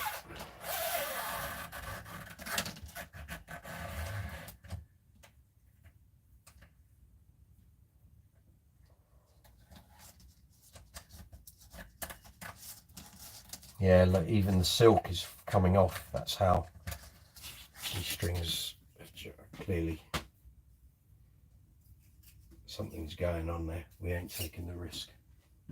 Thought you might enjoy that. How about that?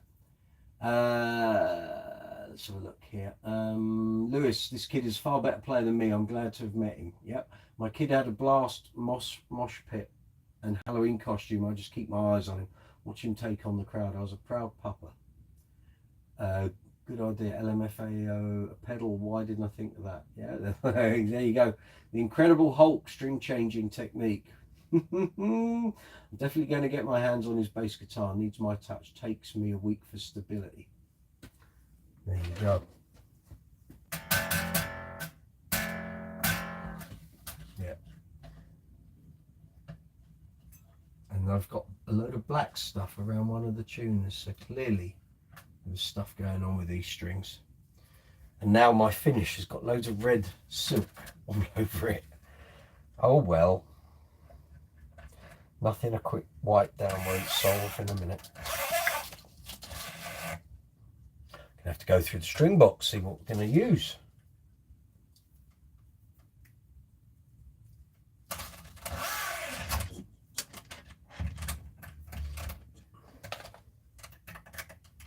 Oh well, you're getting your money's worth tonight, boys and girls. How about that?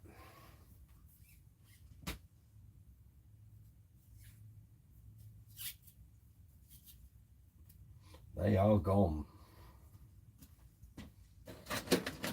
Right, string box. Right, that's my rotor sound box. I haven't got any in there. Right, so we're going to have to go to this box. So, just bear with me a moment. Just got to move a load of bits and bobs. See what I've got. So we want 4505s.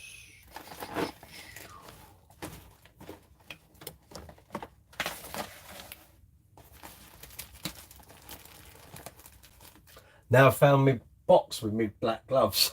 It was in the string box. Of course it was. Idiot. Okay, for quickness, I've got some piccatos. That'll do.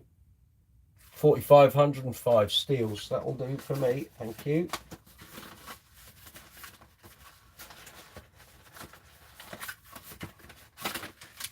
Yeah, we'll go with these. We'll try these. These were the strings I used to use before I moved over to rotor sound in 2015. Yeah. So, second and fourth. Rightio. That's the fella. No silk windings on these. So Piccato, the company, doesn't exist anymore. Piccato, the brand, still does. The company used to be based in Wales, and they stopped in 2015, I think. And a lot of their machines are now owned by Rotor Sound, but the brand is still owned by Strings and Things here in the UK. So if you see Piccato strings, they're being sourced by Strings and Things. I don't know who's making them though. Right, we're going again, aren't we? So one.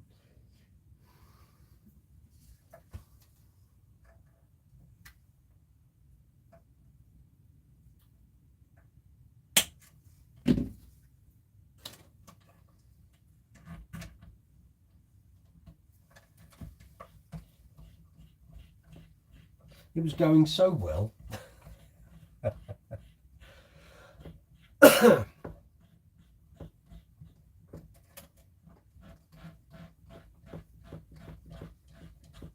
Oh well.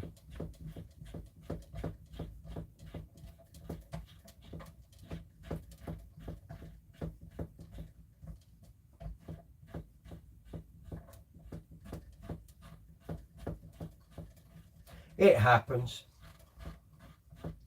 Better it happened in here than on a gig, mid-song.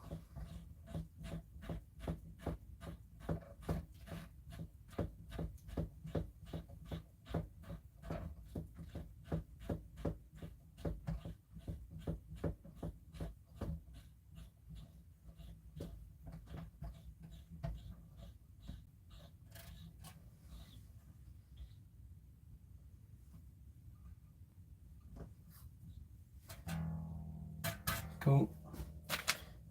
D.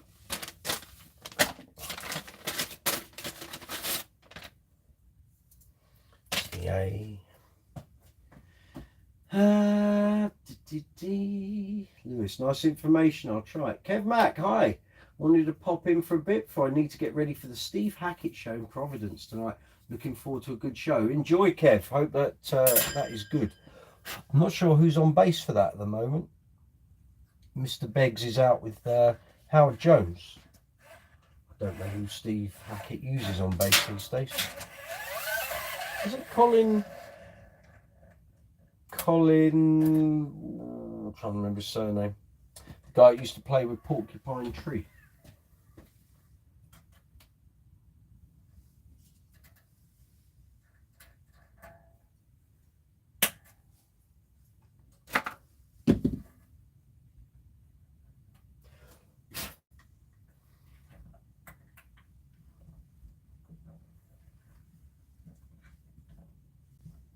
Colin Edwin, I think his name is. Might be wrong there.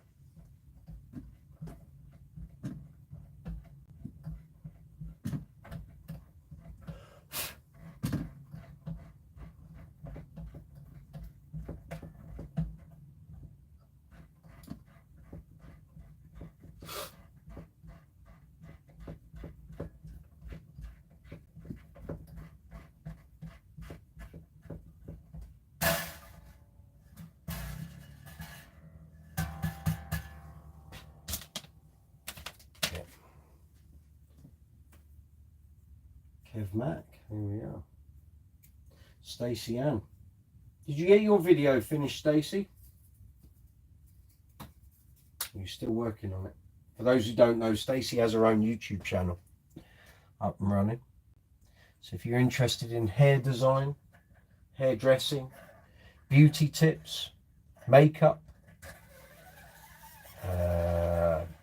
eyebrow, tailoring and all that sort of thing, check it out.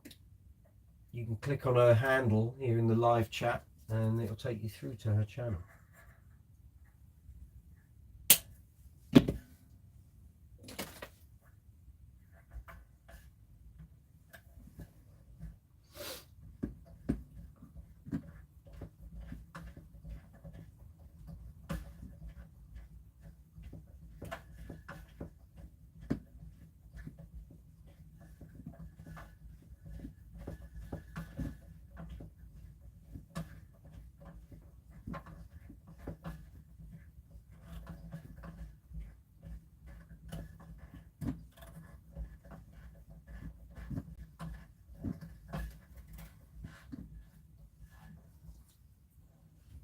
Good.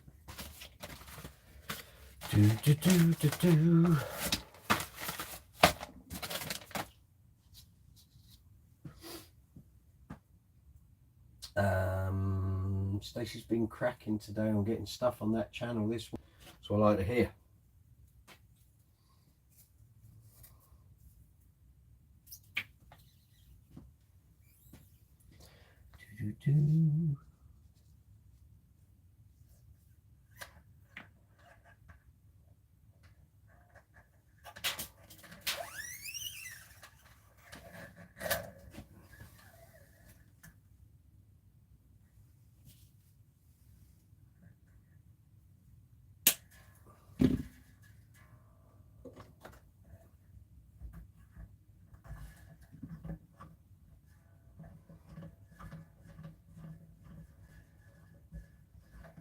Right, we're going to do all the tuning up stuff again.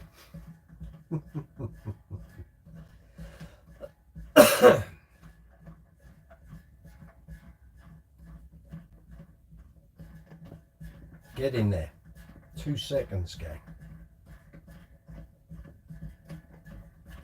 I'm going as quick as I can.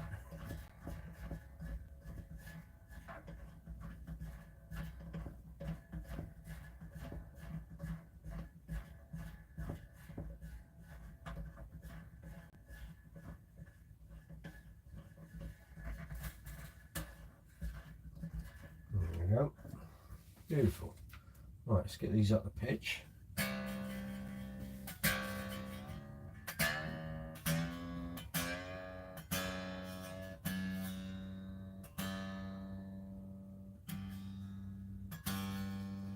G done.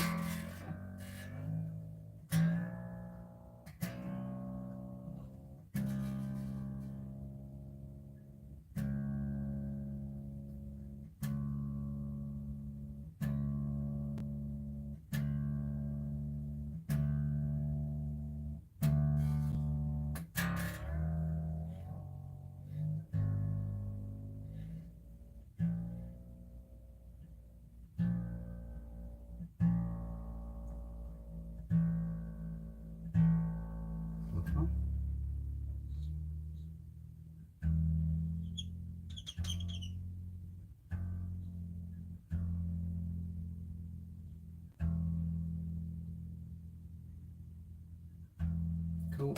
Right, quick retune, and we'll do the stretching.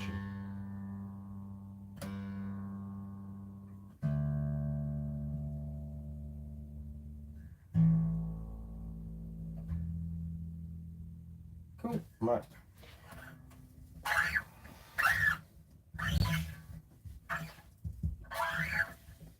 Quickness, we'll just do them all.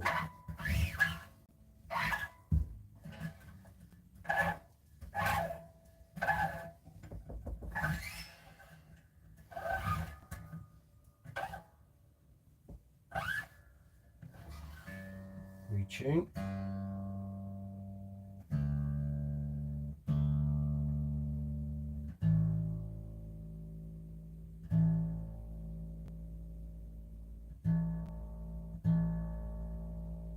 Not too much. Come on, girl. There we go.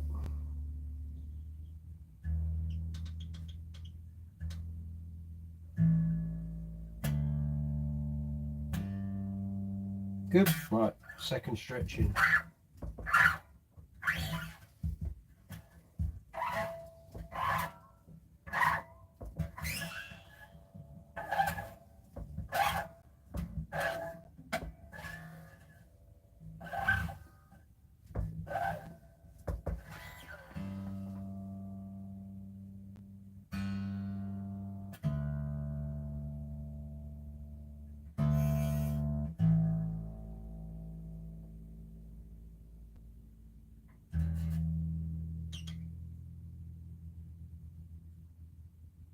Cool. Right, strings are done.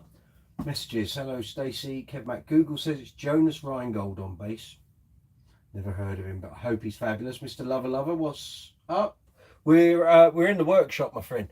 We're restringing, cleaning, sorting out my precision for Queen tribute shows, and we just had a string snap while putting a new set on. They were old rotor sounds. From the days when there was still cardboard packaging and envelopes, and the reason rotor sound moved over to foil packs was because the old envelopes from, well, I guess from about 2010 onwards till 2014 when the change happened, didn't have wax in the paper, and as I just found out, putting a new set on, the string snapped while tuning up. So I'd like to put on record that's not how rotor sound strings are now. That was an old set that had corroded in the packet. I learnt my lesson there. Thankfully I don't have any others like that. Kev Mac, what's anyone playing as we do the... Oh, I can't see that. What's that say? They've put the bloody icon there so you can't see. As we, oh, what's that say? As we do the chat thing, I'm playing. What's anyone playing as we do the chat thing? I'm playing my Spectre NS5. Very nice, Kev. Good one.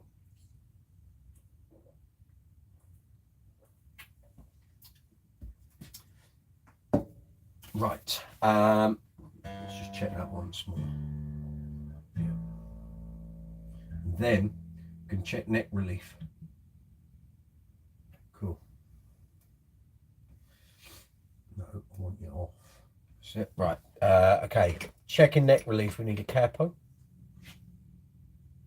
Goes on the first fret. Up here. The first fret. Like so. I need to move this down a bit, I think. There we go. And then we're going to fret at the 15th, 17th. Fret the 17th, and then I need my string relief gauges.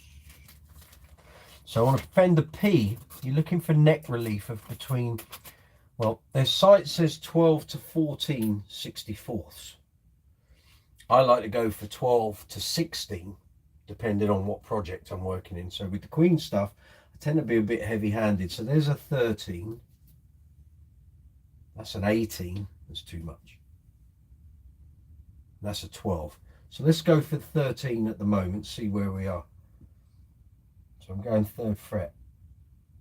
Okay, well, there's loads of room there. Let's try the 18. Okay, so I'm guessing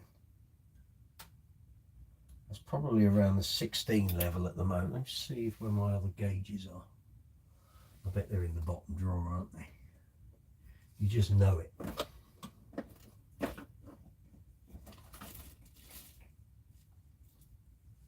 that? No. That isn't it, is it?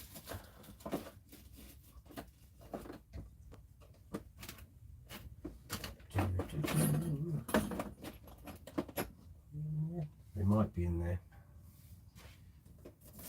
Let's have a look.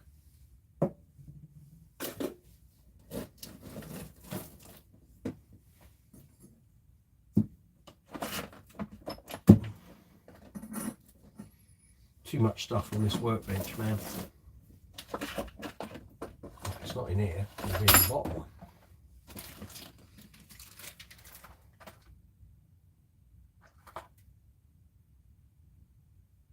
No. It's not that one. It's got to be the bottom one. One of the bottom ones, anyway.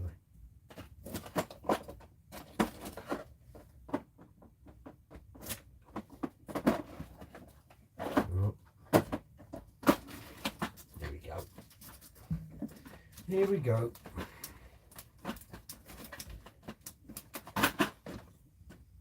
Right. Feeler gauges. What we got there?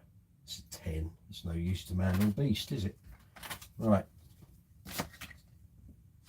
Oh, Christ. 9. 5. Don't think so.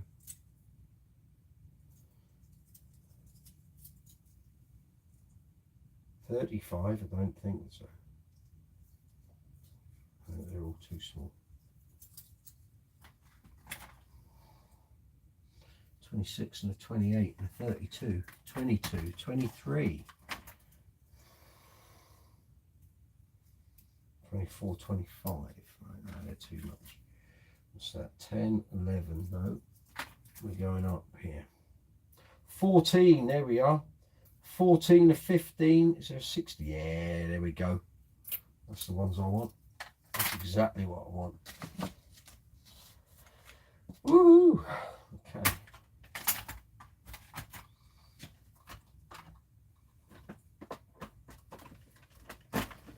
So yeah, Fender's site says it should be 12 to 14, but like I say, Steffi's got to go. Got to call it a night. Thanks again for a nice live chat. Might see you next week. Bye, everyone. Take care, Steffi. Thank you. Kev Mac, were those the 40 gig set? No, sir. These strings were the...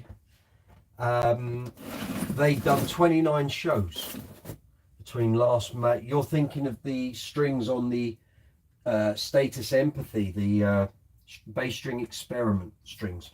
That's what you're thinking of there, mate. Right, let's have a look here. So we're going to try the 14, 15 and 16. Okay, so I'm fretting at, let's go for 17th. So this is 14, there's loads of room. 15, it's got like that oily liquid on them. 15.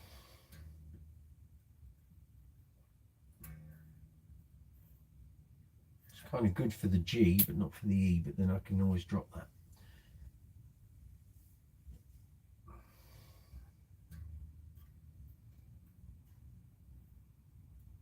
16, so it's about 16 at the moment.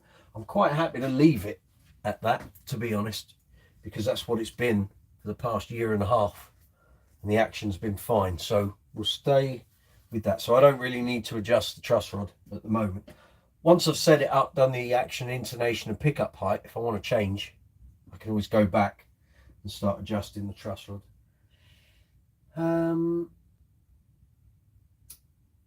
Kev Matt at Ben Kennedy. I've only heard mainly good stuff on Hartkey. See, they have a mixed reputation over here because there was so much of it. Lots of rehearsal studios had Hartkey gear, and the problem was loads of people didn't know how to use that EQ, just as they didn't know how to use that EQ on a Trace Elliott, and they just turn everything up on full and then wonder why the speakers blow up, and then everyone blames the company.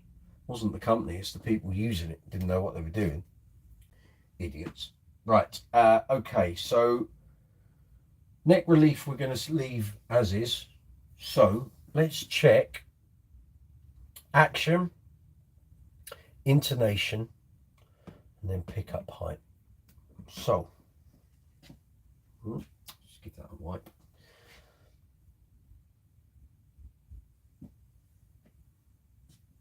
Now I don't have individual action measurements. I could do it if I go on to Google, but as I said, the bass hasn't really changed in a year and a half, and I was quite happy with the action how it was, because I do tend to dig in on this bass when I'm doing Queen stuff.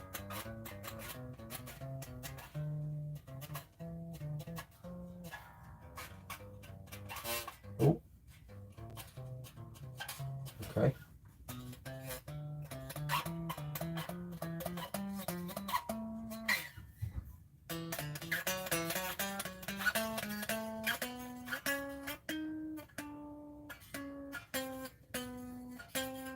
That was a little, might give that G string just a little raise there.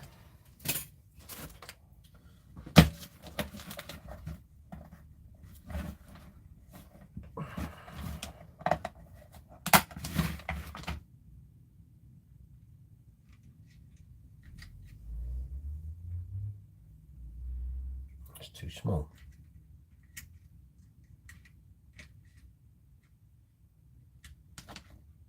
Next one.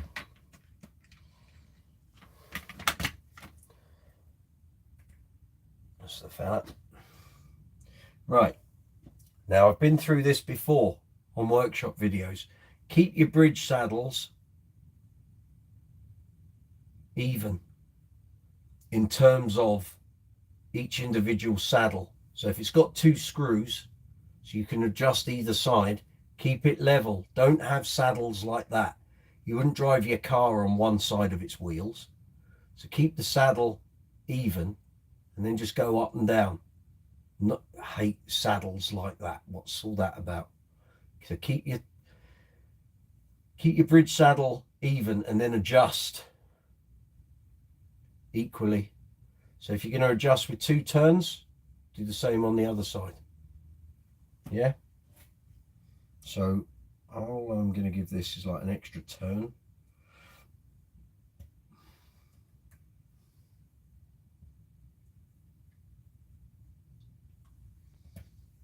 Let's see what that's like.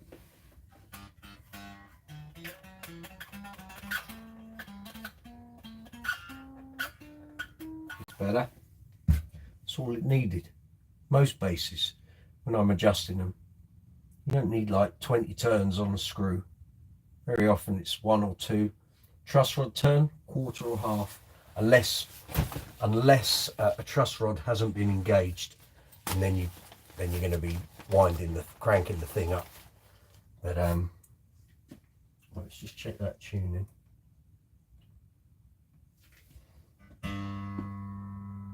Wee.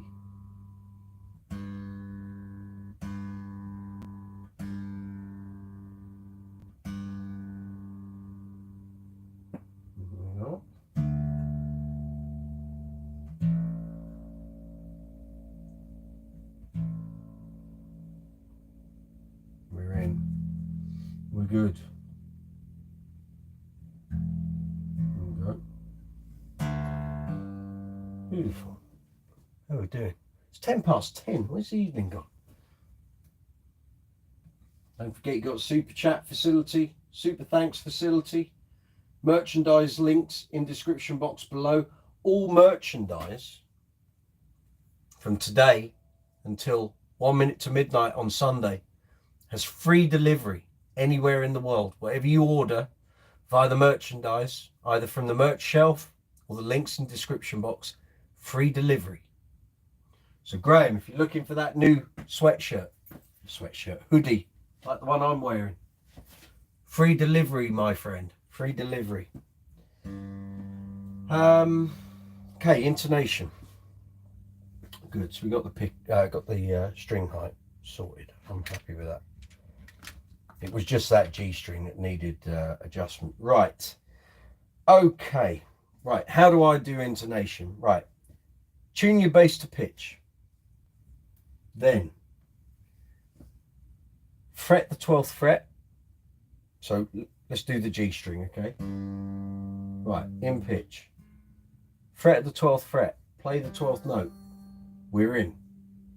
Then play the harmonic at the 12th fret.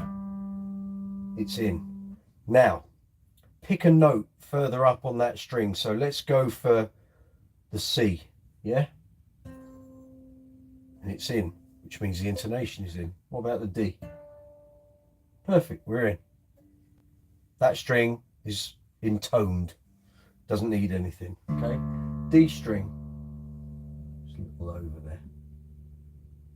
Okay, 12th fret. Yep. Harmonic. All good. G.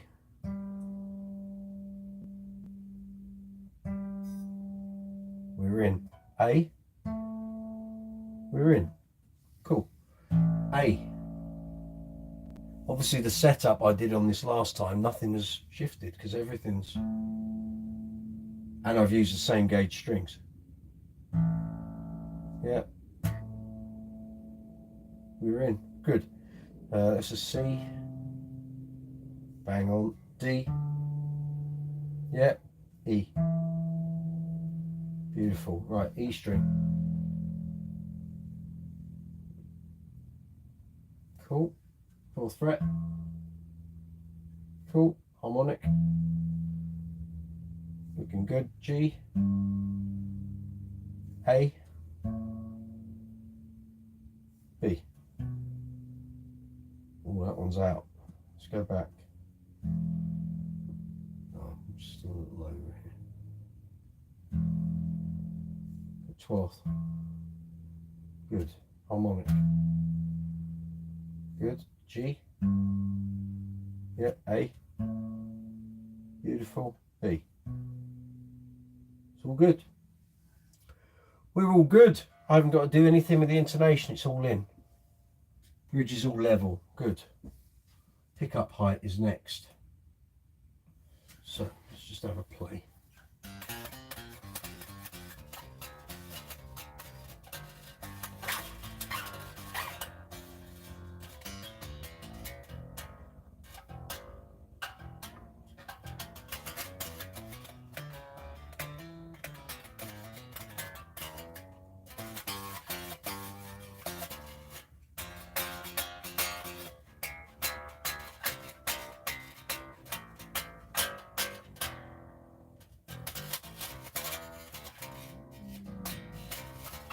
The rattling you're hearing is because the strings are kind of medium height.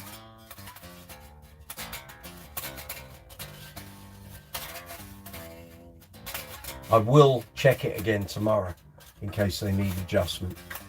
And if anything, because I'm using it on Queen gigs, they'll go up a little bit.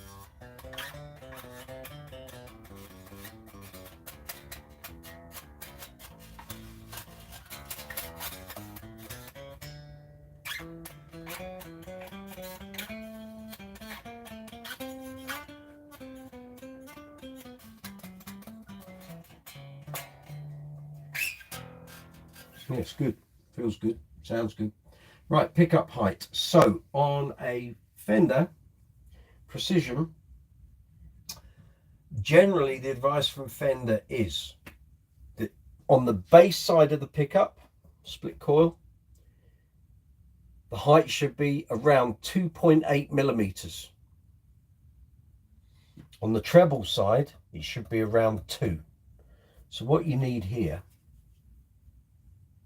is one of these, an action ruler. All right, so we're looking for the mils. There we go. Well, I can tell you now, my pickups need to come up a bit, but because I'm quite heavy-handed when I'm doing Queen stuff, yeah, I'm well out, aren't I? I'm quite heavy-handed. I don't like the strings banging against the pickup. So, I mean, I'm well out. That's on 5 mil. It's going to be 2.8. So there is room for me to raise that up, which I'll do, and then we'll plug it in and we'll decide whether I'm sticking with that or not. Screwdrivers, here we go.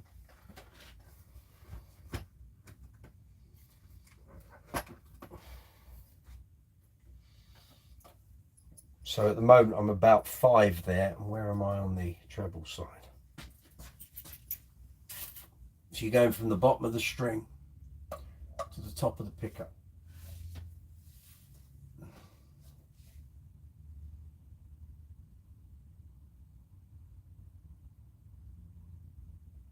So I'm about 3.5 on the treble side. So that can come up, and the other side can come up.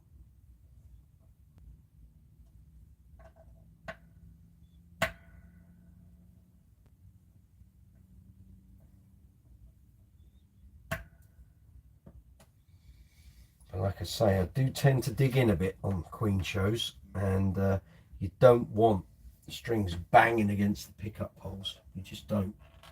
It's not a good thing.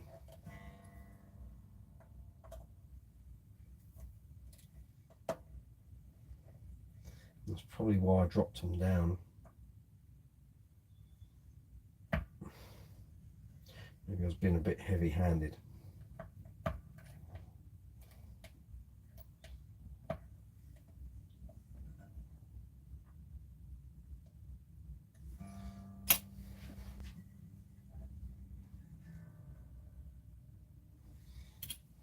Tell you what, let's see if I can use that one. And once you bring them up and the foam underneath has a chance to push them up, then hold it in place and screw the screw back in. Not so that the pickup goes down, but so the screw is flush with the side of the mounting part of the pickup.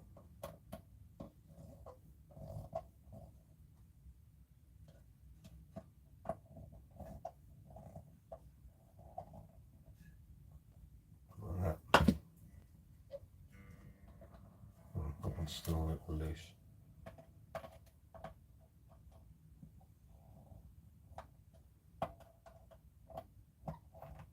There we go. Let's measure that, shall we? Right, millimeters. 2.8 is what we want.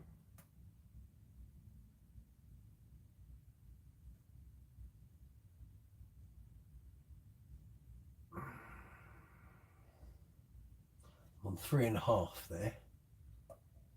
Here.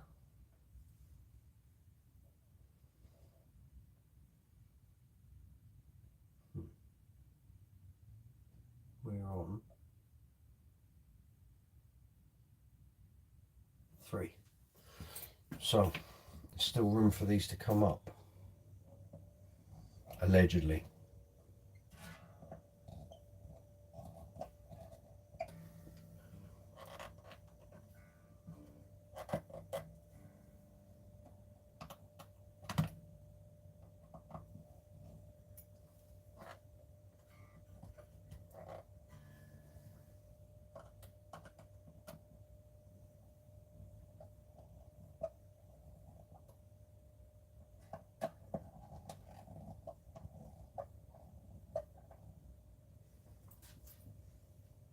better.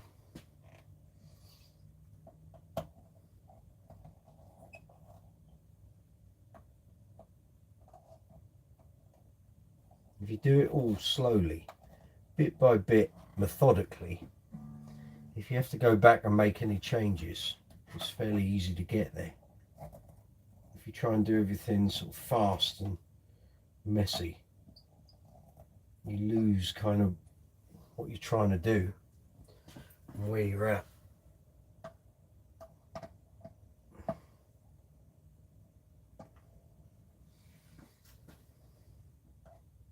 I know lots of people don't like using the heights and measurements and all of that, but I used to just do it by how it felt and what have you. But the thing is, if you do it with what the manufacturer recommends, you've got a point of reference of what it should be, where you are. Now let's see. Where are we? Scroll up that chat. Sorry, I can see lots of messages. Right, you are Brooksy, sir. Many have no idea on setting EQ. True. Ben Kennedy, so have I. I've been researching. It's all been mainly positive. Was torn between Hartkey and Orange, but I'm currently playing a Black Star Unity 120. Haven't had a chance to gig with it yet, though. I think the Unity 120 was one of the combos I reviewed for Bass Player back in 2020, 2021. If you're caught between Hartkey and Orange, Ben, I'd say go for the Hartkey. It's a lot more flexible than the Orange. Kev Matt, and by the way, I got the 2 amp dirty clean rig going and it really sounds good. Excellent. Stacey's not going anywhere, are you? Kev says bye, Stacey Ann. Don't think she's going anywhere.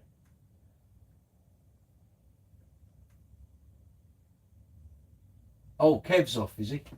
Very good. See you, Kev. Take care. Bet, I don't know about Black Star, but I'm sure you'd like more wattage with your new amp. I played 100 watt Carvin in my first gigging band and did okay. But I suggest at least 300 watts for gigs without PA, correct?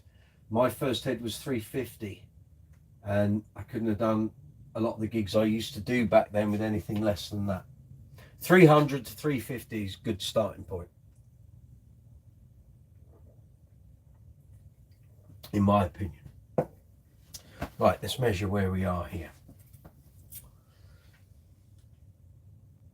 Millimeters. Better.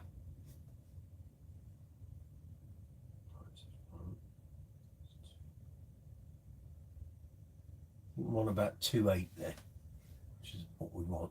And this one is now on. Cool, I can't even see. The old eyes aren't what they were. I can't even focus on that. What the hell is my glasses doing? Ah, there we are.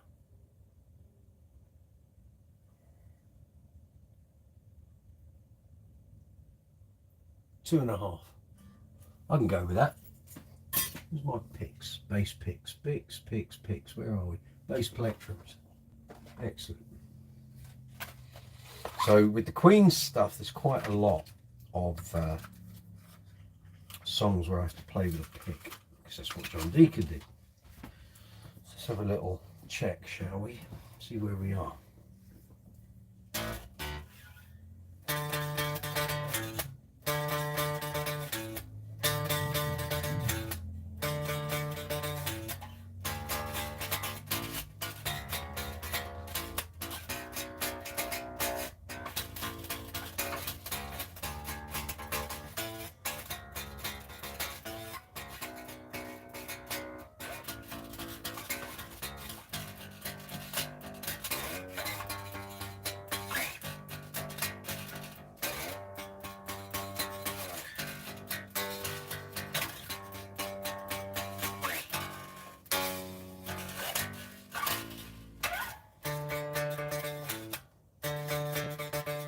It's all right.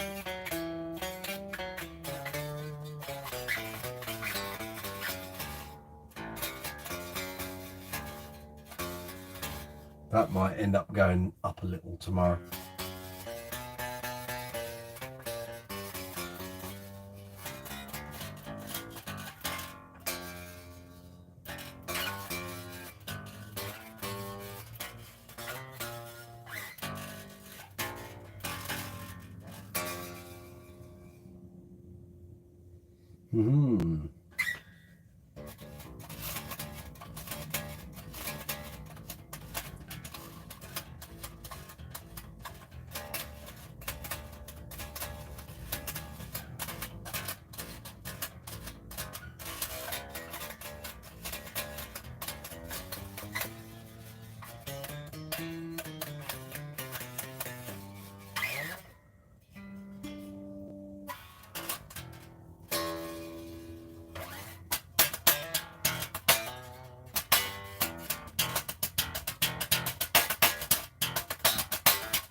Seems to be good.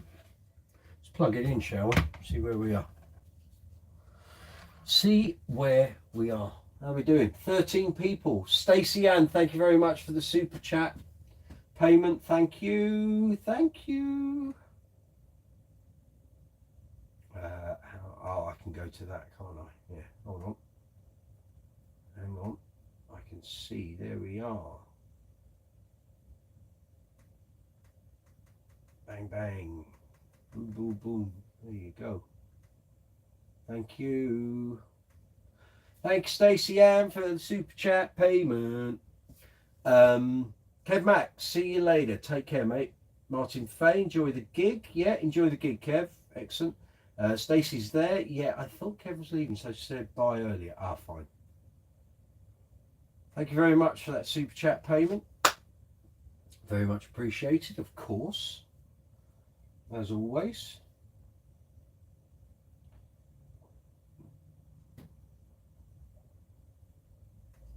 Sorry, I haven't been doing all the big sell tonight because I'm doing this. Thank you very much if you're tuning in. This is live chat number 60 here on Brooks's Bass Corner. It's a bit different this week. Been setting up the bass, restringing, cleaning, all of that sort of thing. Right, let's plug this bass in.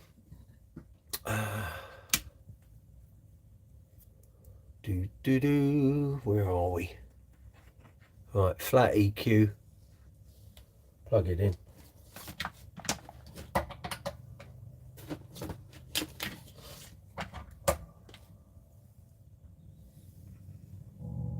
Aha, it lives. Here we go. Turn the tone down a little.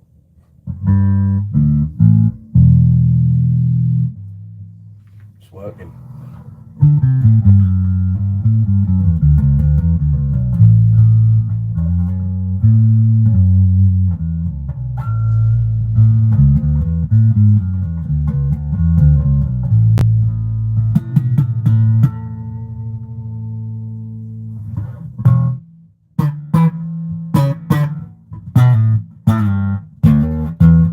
Wary that my neighbours will say, what the bloody hell's he doing that at this time of night for?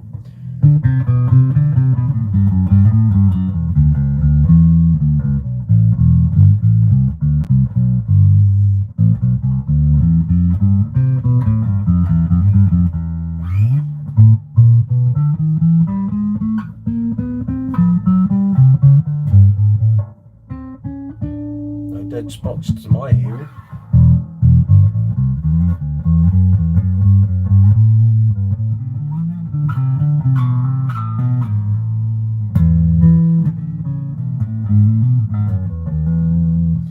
Working fine in my ears, ladies and gents. Very happy with that. Give it a quick wipe down, and I think we're done on that. And then tomorrow I'll check it,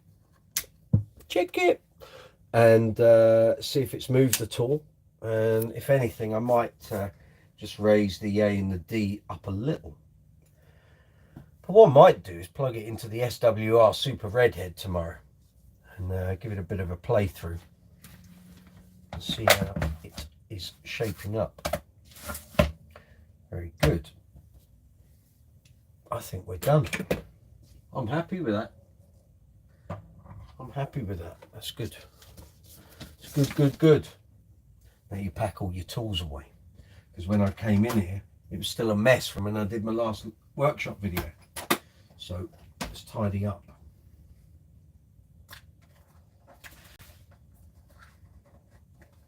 So if there's any products here that you think, oh, I could do some of that, then please use the affiliate links in the description box below.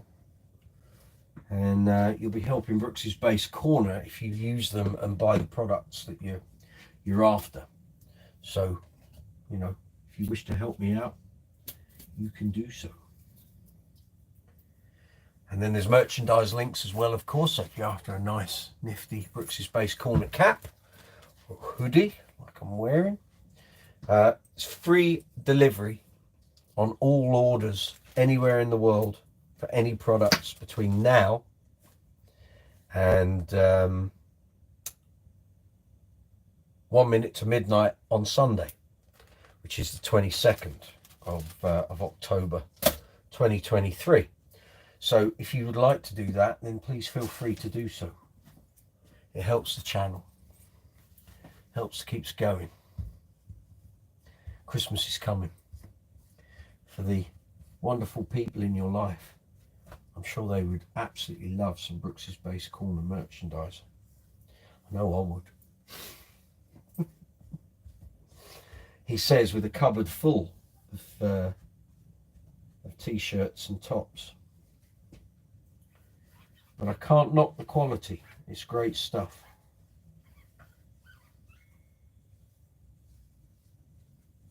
And there we go. That, ladies and gentlemen, is not bad going, apart from a snap string, because they were old and corroded. I didn't know quite how old and corroded they were. There. Here we go, boys and girls. How about that? Oh, well, now you'll see the gloss from the carnauba wax. Look at that. It's not bad, is it? Didn't look like that at the start, that's for sure. Yeah, very pleased. You've done a good job there. Just give that a little wipe there.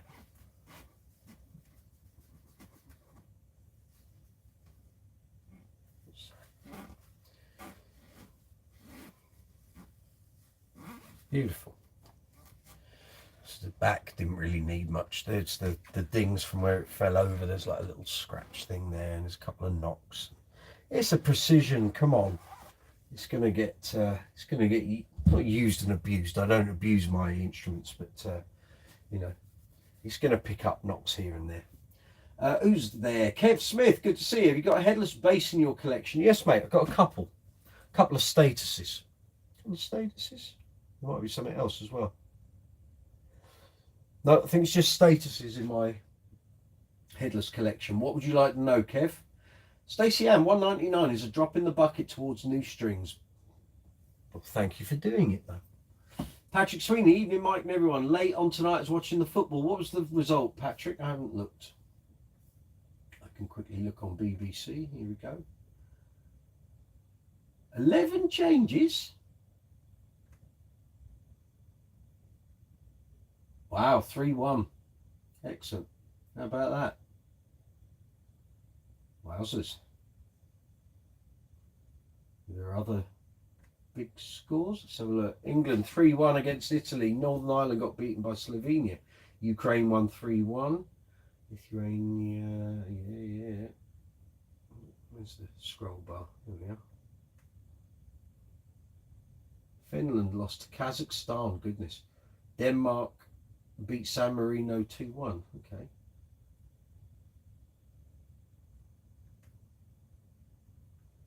Let's have a look. Here we go.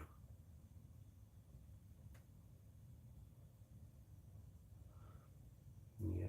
Oh, that is all the games. Right, got you. Oh well, that'll do, won't it? 3-1. Very good. Very good. Kev Smith, are the headlesses easy to set up? Yes. Yeah. Are we talking about a graphite bass or a wooden bass? What are you thinking of, Kev? Tell me what you're talking about. What instrument? Headless basses are no different than a headed bass to set up. It's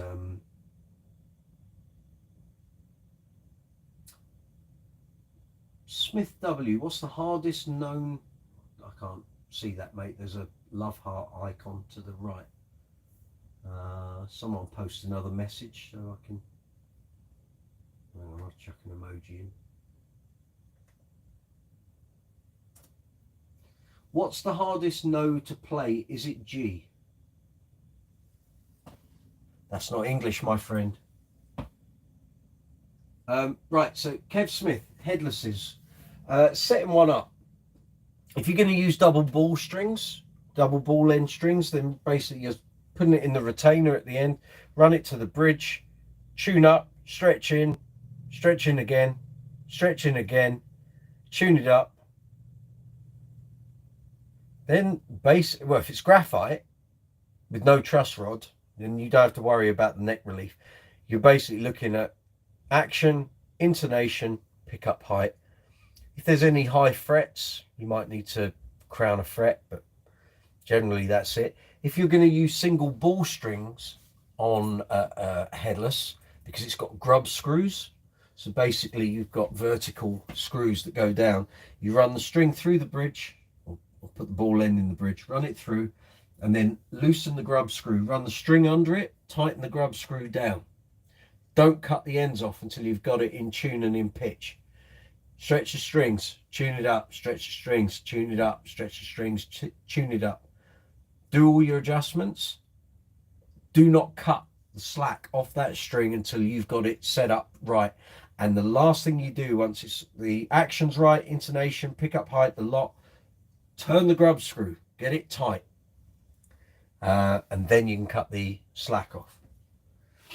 Ibanez wooden body. Okay, I've not played one of those. I was waiting for one for a review when I was at the magazine and it never came through. But it should be, it's the same as any other headless bass. The only thing, obviously, if it's not a graphite one, is you can have the truss rod, but it's the same as setting up a headed bass.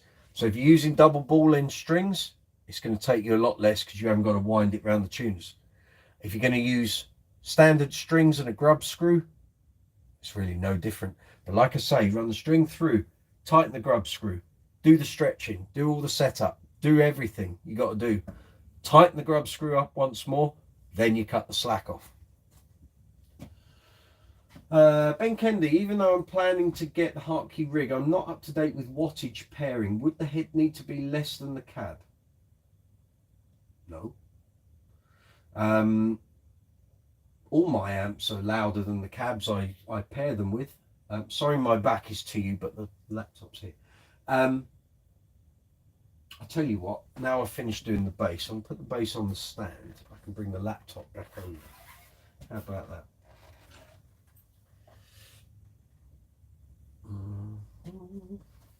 Give me a moment. Come back to you, Ben. Hold on.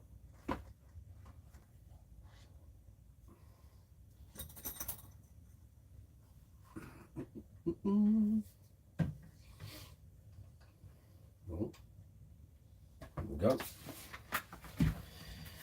Right.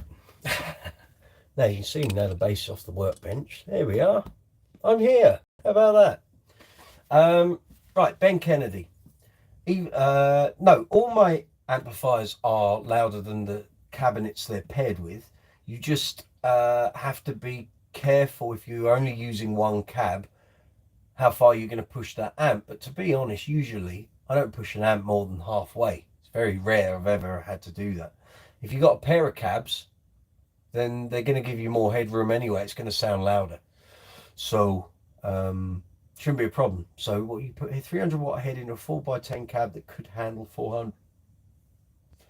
I don't see it'll be, as long as you're not pushing gear to its extremes, that cabinet can handle it. So the thing you've got to be wary of, but I think you're using Hartkey cab, or you to use Hartkey cabs with a Hartkey head, is you don't have to worry about the impedance because they're going to be matched. And I think the Hartkey cabs used to be 8 ohm. So basically, if you've got a 4 ohm, if that head goes to 4 ohms, then you can use 2 8 ohm cabs. So 8 and an 8 brings it down to 4. So that's good. It's when you've got 2 ohm heads and you're using 4 ohm cabs. Or for example, the Aguilar AG700 goes down to 2.67 ohms. So you can only use one 4 ohm cabinet or 1 4 and 1 8. But I don't like that. I like all my cabs to be the same pedant. So I've always stuck with, apart from when I had the Hartkey rig, my EBS stuff, my Aguilar stuff is all 4 ohm. So yeah, so that's that. So obviously, now I've done the bass, I can do my usual bit. So live chat 60 here on Brooks's Bass Corner every Tuesday from 8 p.m. here in the UK, London town. It's been a bit different tonight. We've been in the garage on the workbench doing my precision. Quite pleased with the way that's turned out. I was annoyed that the old rote sound string snapped, but there we go. And but otherwise, I hope that's been of use to some of you, what I've done there. Haven't really had to do very much, to be honest, because the bass was set up well, actually I set it up when I first bought it, and the string gauge hasn't changed. The intonation hasn't shifted. The action occasionally needs a tweak here and there. Only thing is the pickup height, but I'll run it through a cab at volume. It's like, what time is it now? 20 to 11. My neighbours aren't going to be too pleased if I start knocking out Tie Your Mother Down at 20 to 11, you know. So yeah, I'll run it through a cabinet tomorrow at volume, and we'll see if I need to alter the pickup height, change the action. They might need a tweak, but there won't be much. I've just checked it all, haven't I? So it's all good. Patrick Sweeney, or a barefaced BT3 which can take any amp, whatever the ohms. There you go. See, that's what you come on Brooks's Bass Corner for. These insightful tidbits of knowledge. Well done, Patrick. Thank you. So yeah, so if you've never been here, I can see we've got 13 people, which is not too shabby. If you've never been here on Brooks's Bass Corner before, welcome. Good to see you. Hope your bass playing's going great. If we can offer any help or advice, if you need any help with basses, amps, pedals, bass advice, you're looking to buy something, maybe your gear's not working, put a comment or a question in the live chat window, press send. I'll respond to it as soon as it pops up. If you're on the mobile app, the live chat window is directly below. If you're on the desktop version, it's that way. That way. And yeah, that's it. If you're not already a subscriber to the channel, feel free to become one. It would be very handy. So hit the subscribe button, hit the notification bell, and give the video a thumbs up if you'd be kind enough. That'd be wonderful. Helps the channel with the algorithm and just keeps pushing the channel along. Directly below the video window, you've got a row of icons. You've got a thumbs up, as I've just mentioned. If you give the video a thumbs up, it'd be fabulous. There's a thumbs down. If you don't enjoy the video, please leave a comment. Tell me why you don't like the video or the channel or whatever. I can't make videos better if I don't know what the problem is. There's also the share arrow, so you can share this video out to social media, websites, email. What's next? Got the save button there. You've got the shop icon. I think that's still there. I'm not seeing it on mine tonight, but I know there are some things going on within YouTube regarding merchandise and stuff at the moment, so maybe they've taken that facility away. You've got the merchandise shelf underneath the icons. You'll also see the love heart with the dollar symbol. That's super thanks. So if you want to make a financial contribution to the channel, feel free to do so. You don't have to. The videos are free to watch, but if you make a super thanks payment or a super chat payment, which is at the bottom of the live chat window, the dollar symbol in the square, it just helps to lubricate the wheels of the algorithm and helps to promote the channel in a positive light, and it also allows me to keep the channel going. So all the products you've seen tonight that I've used, like the Cream Carnauba wax, the Never Dull, the Wonder Wipes from Ernie Ball, the Simple Green, I pay for all this. No one sends it to me for free. So that's what all the super chat, super thanks payments go towards, the merchandise sales, the affiliate links. It's all fed back into what we do, or what I do here on the channel. So, you know, whenever any of you contribute to the channel, I really do appreciate it, because without you, there's basically, I'm just producing videos for an ego push, you know. But I don't. I actually produce the content because I think this is what you guys want to see. There are some things that I put up that try and educate you a bit if you don't know about these things already. But, you know, generally it's trying to spread the knowledge. You know, there's a lot going on up here bass-wise, and, you know, things I've experienced and things I've learned over the years. If I can pass it on to the next generation and you guys out there, then great. That's what it's all about. So hopefully, you know, tonight's thing on the workbench, I hope that has been of use, handy. If it's given you a point of reference to do your own setups and do some things on your own instruments, then fabulous. That was the intention, as well as the fact the bass needed it.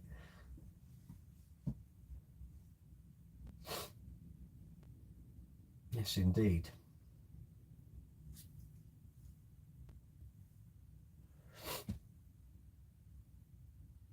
So in the description box underneath the video, you'll find merchandise links for the UK and Europe store, and the US and worldwide store. Yes, Mum, neighbours wouldn't like it, but oh boy, we would. Nah, you wouldn't. Not in here. It isn't going to sound that great. It's a echoey garage.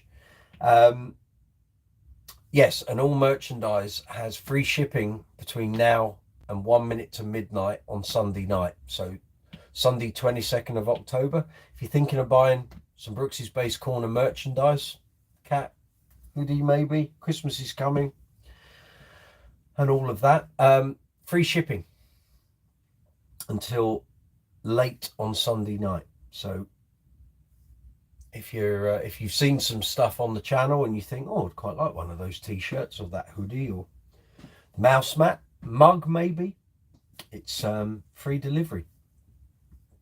So there's no shipping costs.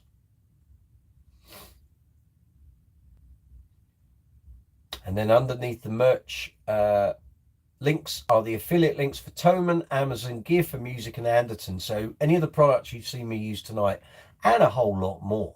Cheers, Kev. Take it easy. Take it easy. Let me know how you get on with the headless bass. If you're thinking about buying any of these, or you'd like to ask any advice about any of them, you can purchase them through the affiliate links in the description box. So the affiliate links for Thomann, Amazon, Gear for Music, and Andertons. All those products can be bought through those stores, and I'll let you shop around and find the keenest price. But if you use the affiliate links for the channel that are in the description box, it really helped the channel. So shop away, friends. Black Friday's coming. Christmas is coming. So yeah, if you want to ask anything about the various products I've used, the only one you might struggle to get hold of is this, is the Simple Green. But you can buy it either through their site or through Amazon, but you've got to buy it in bulk. So basically I had to buy it in bulk, and there's an extra spray bottle, and I think in there, yeah, in there is the master container of the concentrate. So I've got loads of it, and I probably won't ever need to buy any more. Jerry Blair, good to see you. How you doing? Thank you for joining in. I probably won't ever need to buy any more Simple Green. It's I think I've got more than enough to see me out, to be fair. But it's good stuff. Jerry Blair from South London, yes indeed. So you've missed most of the fun and games tonight, Jerry. We're in my garage in the workshop on my workbench, where I do all my bass setups and string changes and all that sort of stuff. So if you've missed it, feel free to, when this live chat ends, it'll then be available on the site. Check it out. So basically I've set this bass up and restrung it and polished it up and made it look fabulous. Look at that gloss. So if you want to know how I managed to get that to look as good as that, and it didn't look like that at the start of the evening, that's for sure, check out the video. Yeah, be ready to go out this Oh no, we're not out. Not doing a Queen show until, what's that, 11th of November. So we've got a little wait until that gets used. I watched the stream later. How long is it up for? The streams, all the live chats that I've ever done, so this is live chat 60, all the live chats I've ever done are all available on the YouTube channel. So if you just go either to the video section or the live section, or you can go to the playlist section and find the live chat tab, all these live chats are there. They're all there. So tonight, once this chat finishes and I end it, it then starts uploading to the channel and you can watch it from the moment it ends. So it's all there, my friend. Help yourself.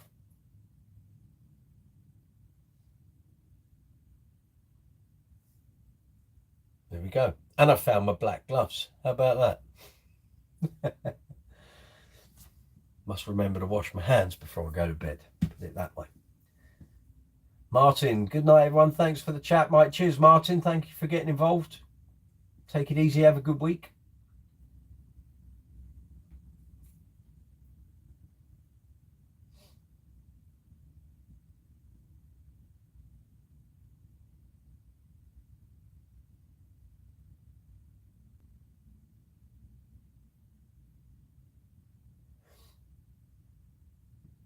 How are we doing? It's coming up to 11 o'clock, nearly 3 hours. Okay. So if you've got any questions, anything to do with what we've done tonight, or general bass advice or questions, anything you want to ask, stick it in the live chat window and I'll respond to it as soon as I see your questions.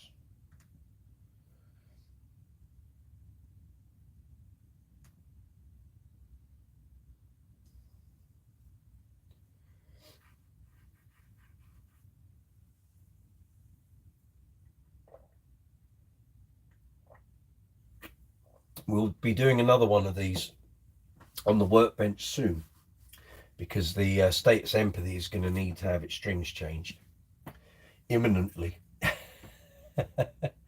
So we'll be doing another one of these. That's going to need a hell of a lot of, well, I say a hell of a lot of cleaning. It's going to need a good polish. So yeah. Any more cling film advice, little tips and tricks? I use my first batch of cling film. I'm on Saturday. Are you on matte? Sorry, I don't know.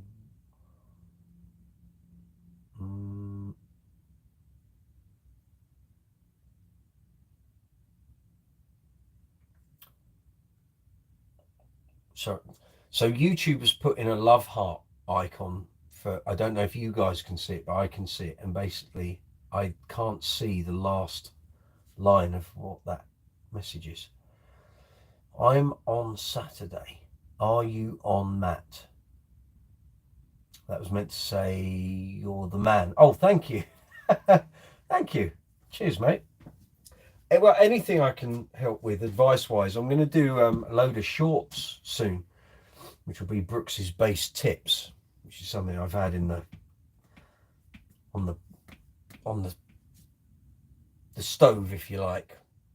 I've just had to think of a way of presenting it, and so there will be loads of bass tips and stuff soon. But I think you'll find some stuff if you watch this live chat back once it's finished, regarding the cleaning and setting up, and actually watch the chat going on, because Lewis Wingrove offered lots of good advice when it came to polishing that bass. So yeah. Ben Kendi, have you ever played any of the Bass Center powered P basses? Yes.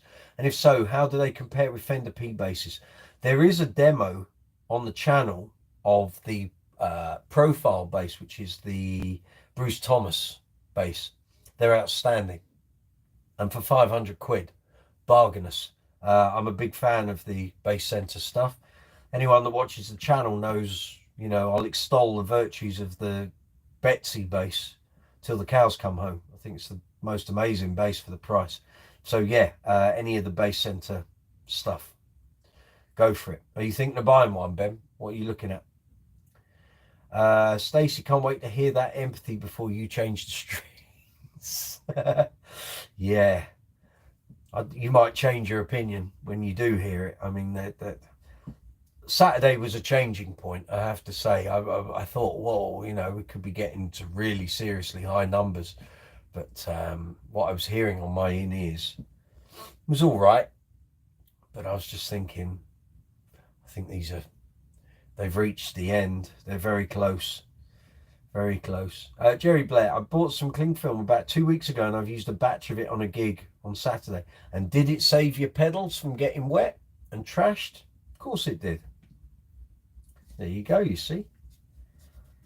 You don't want your pedals getting knackered because people spill drinks over them and stuff. So if all you got to do is spend a couple of quid on some cling film and wrap your board in it, goes without saying, doesn't it? Ben Kendi, my eye has been drawn to their Live and Dangerous Phil Lynott tribute bass. Believe me, Ben, you could buy that bass and not know that it's not Fender. And in fact, the pickup is probably more powerful. It will play better. And it will be set up by Chris Ward. Chris is fabulous. Chris is the old tech from the bass, well, the bass centre when it was in Wapping and then Liverpool Street. And he stayed with them. And what he doesn't know about setting a bass up isn't worth knowing, really. So if you are thinking about buying one of those, do. You won't be disappointed.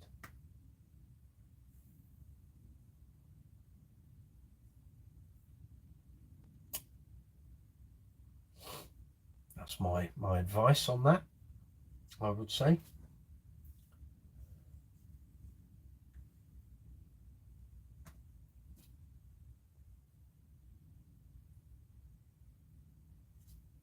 Thank you for everyone's contributions this evening. Very much appreciated. Kept the chat going. It worked a treat. And who would have thought such a cheap idea would work so good? There you go, you see. Little things like that. And there are people with pedal boards going to case companies to build like canopies for their pedals, spending hundreds of pounds on elaborate ideas, and all you really need is a roll of cling film, really. I mean, you could wrap your board twice, once horizontally and once vertically. Nothing's going to be getting to it, is it? Not with that on there. And you can still use your pedals. How about that?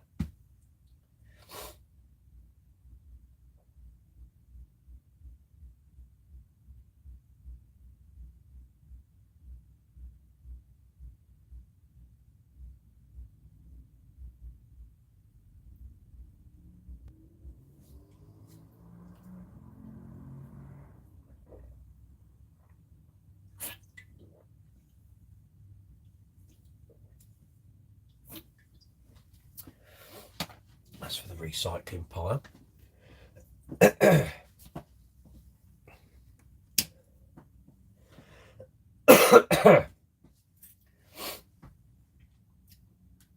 So we got any further comments or questions? Anything anyone would like to ask? Anything you've seen in tonight's live chat you'd like to ask me about? Anything about setting up a bass? Setting up a P bass?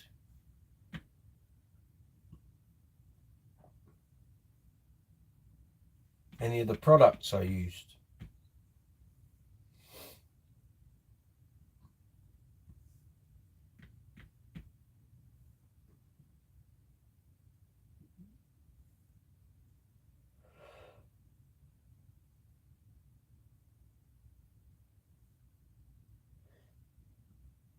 What I might do tomorrow, once this video is uploaded, is I will put in the description box links on to each of the affiliate retailers for the products I've used, if that helps you. So rather than just clicking on the link and finding the product yourself, I'll give you direct links through. So if you know, like you want to buy a set of these grip guards to clean your frets up, I'll put a link in there for those. Fret erasers, cream of carnauba wax, never dull, simple green, though most people won't want to buy a bulk load of that, but, you know, set of Allen keys, neck radius, you know, relief,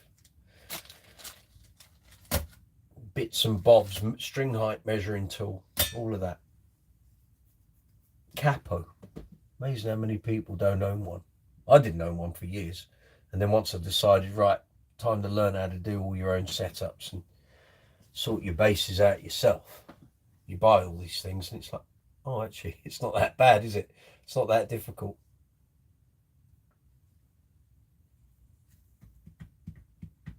But next one will be the empathy. I think that's quite imminent, if I'm honest.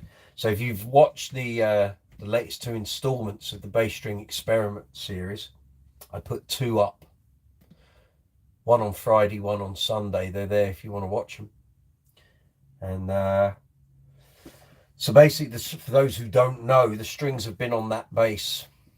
Well, currently, they've done over 70 gigs.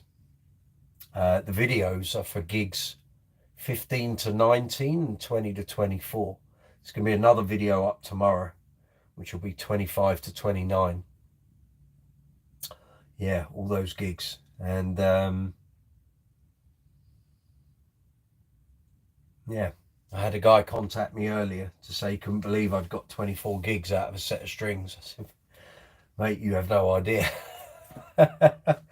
You wait until you see the final video. I don't think you'll believe your eyes, but there we are. But they have lasted. They've done the job. Well done, Rotor Sound. You know, played a blinder.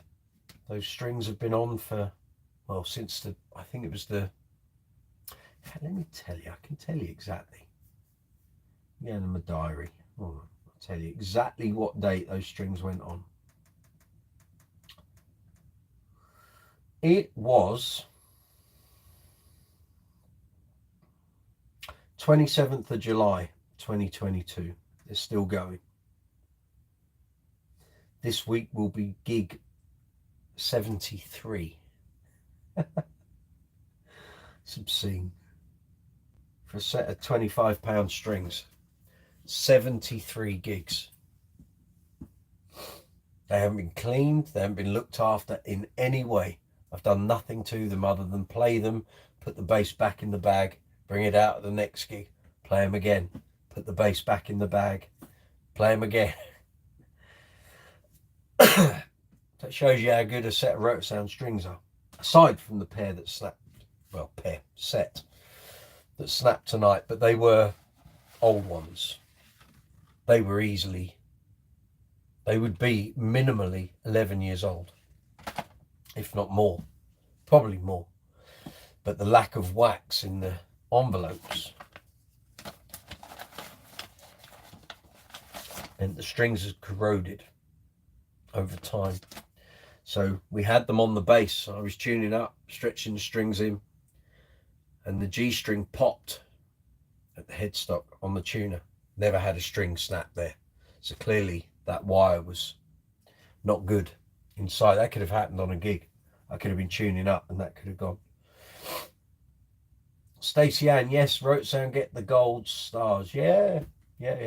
That wasn't their fault today, those strings. That's the previous manufacturers of the paper that made these envelopes, because it wasn't only Rotor Sound that experienced it, it was lots of other companies. This shows you, so those strings are older than I thought. It's got their MySpace details on the back of the envelope.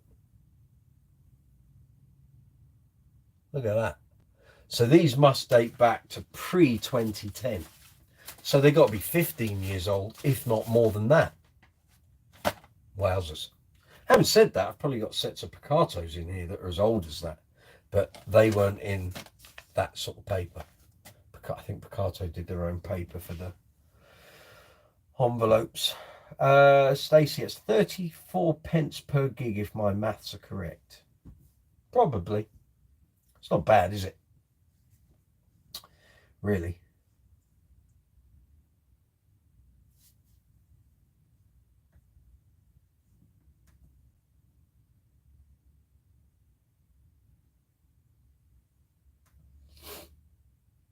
Not bad at all, I'd say.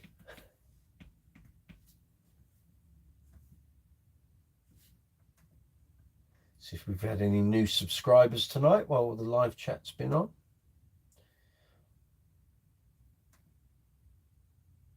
No, we haven't. No, we haven't.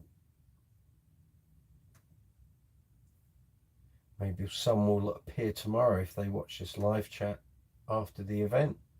And if you're watching this live chat after the event, you can still get involved in the conversation even though the live chat window has closed. Just leave comments in the comments section and I'll reply to them as soon as I get a notification from YouTube to say there are comments there waiting for your attention. I know quite a few bass players watch the live chat or listen to the live chat as a podcast, even though I don't advertise it as a podcast. If you're one of those, welcome. Welcome aboard.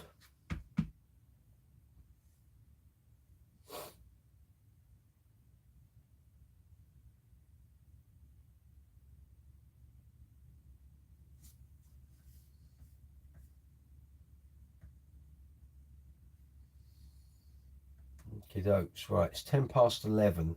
If no one's got any further questions or comments, I'll start winding this down in a few minutes. But if you've got questions and comments, then fire away and we'll carry on.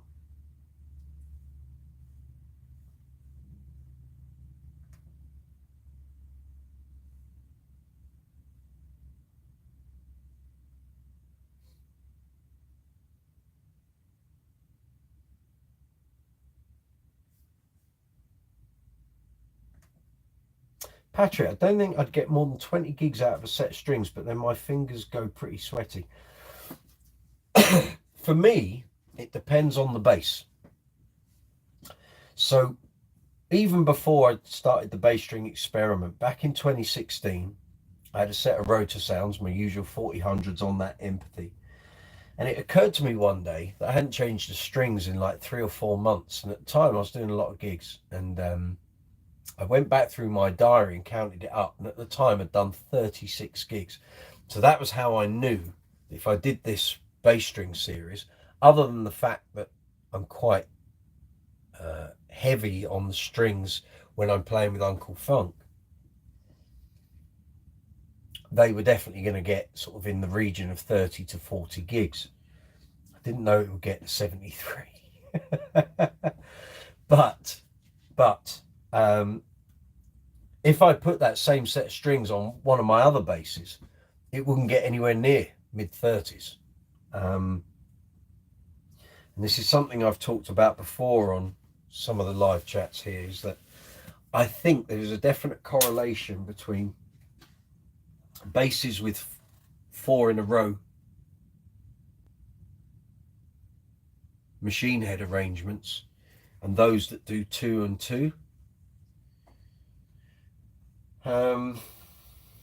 Any Fender Music Man bass or other basses that I've got that have a 4 in a row, those strings will die off long before I get towards 30 gigs, 35 gigs. Yet, if I play a bass with a 2/2 arrangement, they don't die off as quick. Someone explain that to me, how that works, because I don't. The only thing I can think is the points of attachment for the strings. So if this was a 2/2, those two, the E and the A, would be further up. The D and the G would be back. So you would have a more consistent overall string tension. Yet, if I pick up a jazz, put a new set of strings on, I guarantee by about 10 to 15 gigs, those strings are going to be dead by the time I get to 15. You ever take the same brand of string, same string gauge, put it on a 2/2, they last a lot longer. I don't know what the deal is. I don't play any differently. I attack the strings in the same way. So I don't know what the answer is. I don't know what the X element is that does that, but it's the way it is. But if I'm using that Empathy or any of my statuses, I get a lot more gigs out of them, out of the set strings. The GB, it's a 2/2. I don't, strings will do 30, 35 gigs. Actually, the forerunner to that was In 2009, I put a set of the Dario Pro Steels. I think I've still got one set left in this box. And I put them on my GB Roomer, and they lasted 35 gigs. So again, different brand of string there, but on a 2/2, and it seemed to work. Russell Zorner, what about tapes? We're talking tape wound strings. Some of these.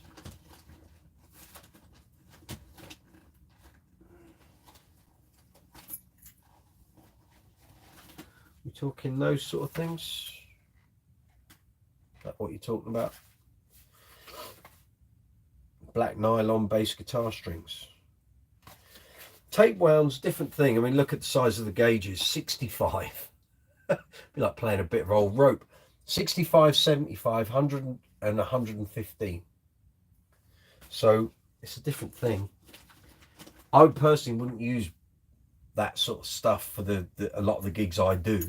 They just wouldn't be applicable. I need brightness, and I like steel, and I like round wounds. That's my thing. But I do have those sort of strings here if I need them. So yeah. Kev, C-Bass, I do think the phenolic board makes a difference. Seems to on my statuses. Well, like I say, the GB Roomer, I've got a maple fingerboard on that. And those Pro Steels lasted 35 gigs. And they were good. Russell Zorner, they're supposed to resist people with extra acidic sweat better. Oh, okay. Fair enough. Or are you talking about coated strings like Elixirs? I've got some of them in there as well. You see, I don't sweat out of my hands. I sweat out of my head and bodily. I don't tend to have sweat coming out of my hands, like my fingers. And I think that helps with how long I make a set of strings last. But I agree. I know people who can go through a set of strings within 2 or 3 gigs and they're absolutely dead. What is coming out of their body, I dread to think.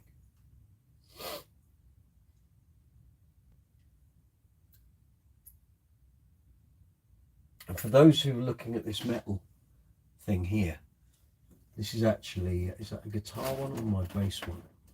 I think that's my bass one. It is my bass one, yeah. So this basically fits, if the bass was laying down, it's the slots. And it shows you if there's gaps, i.e. you need to adjust the truss rod. The relief, this is great. Actually, this is a 34 and a 35. It took me ages to find this. I kept ordering, I've got them here actually, wrapped up in bubble wrap. I kept ordering these on Amazon, made by Chinese companies. They kept sending me guitar ones. In the advert it said 4 bass, and they would keep arriving. Guitar. And you'd say, I want a refund. And then they'd refund it and say, keep hold of it. So if anyone's got some guitars and they want fret, I can't even remember what the name of it is now. The fret ruler, so you can work out if your truss rod needs adjusting. If you've got a guitar and you want to buy one off me, then I've got a couple here. We're up to date on the messages. Okay, gang, it's 11:15. I think the chat's sort of dying off a little, so I'm going to wrap this up. So thank you very much to everyone who's been on tonight's live chat. Thank you for all the input, all the messages, getting involved. Thank you to Stacey for the super chat payment. Very much, thank you. Hope some of you have found it useful. We're going to do another one of these in a couple of weeks when the Empathy needs the strings changing. It's very imminent. It could be next week. We'll have to see how this weekend's gig goes. But yeah. So there'll be another video up tomorrow in the bass string experiment series. I'm not going to just do a complete run of those because everyone will get a bit bored. So I'm going to put some demo videos up, perhaps a review video. It might be an interview video as well this week, because I'm down to 1 gig a week at the moment. I've got time to throw loads of effort at the YouTube channels, which is good for you guys because it means there's loads of new content to watch. So keep checking back on the channel. make sure you hit the subscribe button, notification bell, and when you click the notification bell, select all, so you get all the notifications, and then you'll see when all the videos are going up. If you don't click on anything, it just automatically selects none and you get no notifications. If you select all, you'll get everything as it sort of comes through. So on that note, thank you very much, everyone. Hope you enjoyed it. If you didn't enjoy the video, let me know. Leave a comment down below. If you did enjoy it and you'd like to see more of these, they don't have to be live chats. They can. Sometimes they're just workshop videos and I film them. But yeah, if you've got any questions about anything we've touched on or anything that I've done, let me know. And I'll try to get back to you as soon as I can. Thanks for a great workshop live tonight. Pleasure. Patrick, nice one. Mike, night, everyone. Night. I will catch you next Tuesday, 8 o'clock, as usual. London town. We'll do it all again. Live chat number 61. We're rattling through them. There will be these live chats all the way up until 19th of December, so a week before Christmas. Then we'll have a little break for a couple of weeks and we'll come back in January. Yeah. So I hope everyone has a great week. Take care of yourselves. If you're out gigging, have a great time. Be safe. Look after yourselves and have a great week. I will catch you next week. Take it easy. Cheers.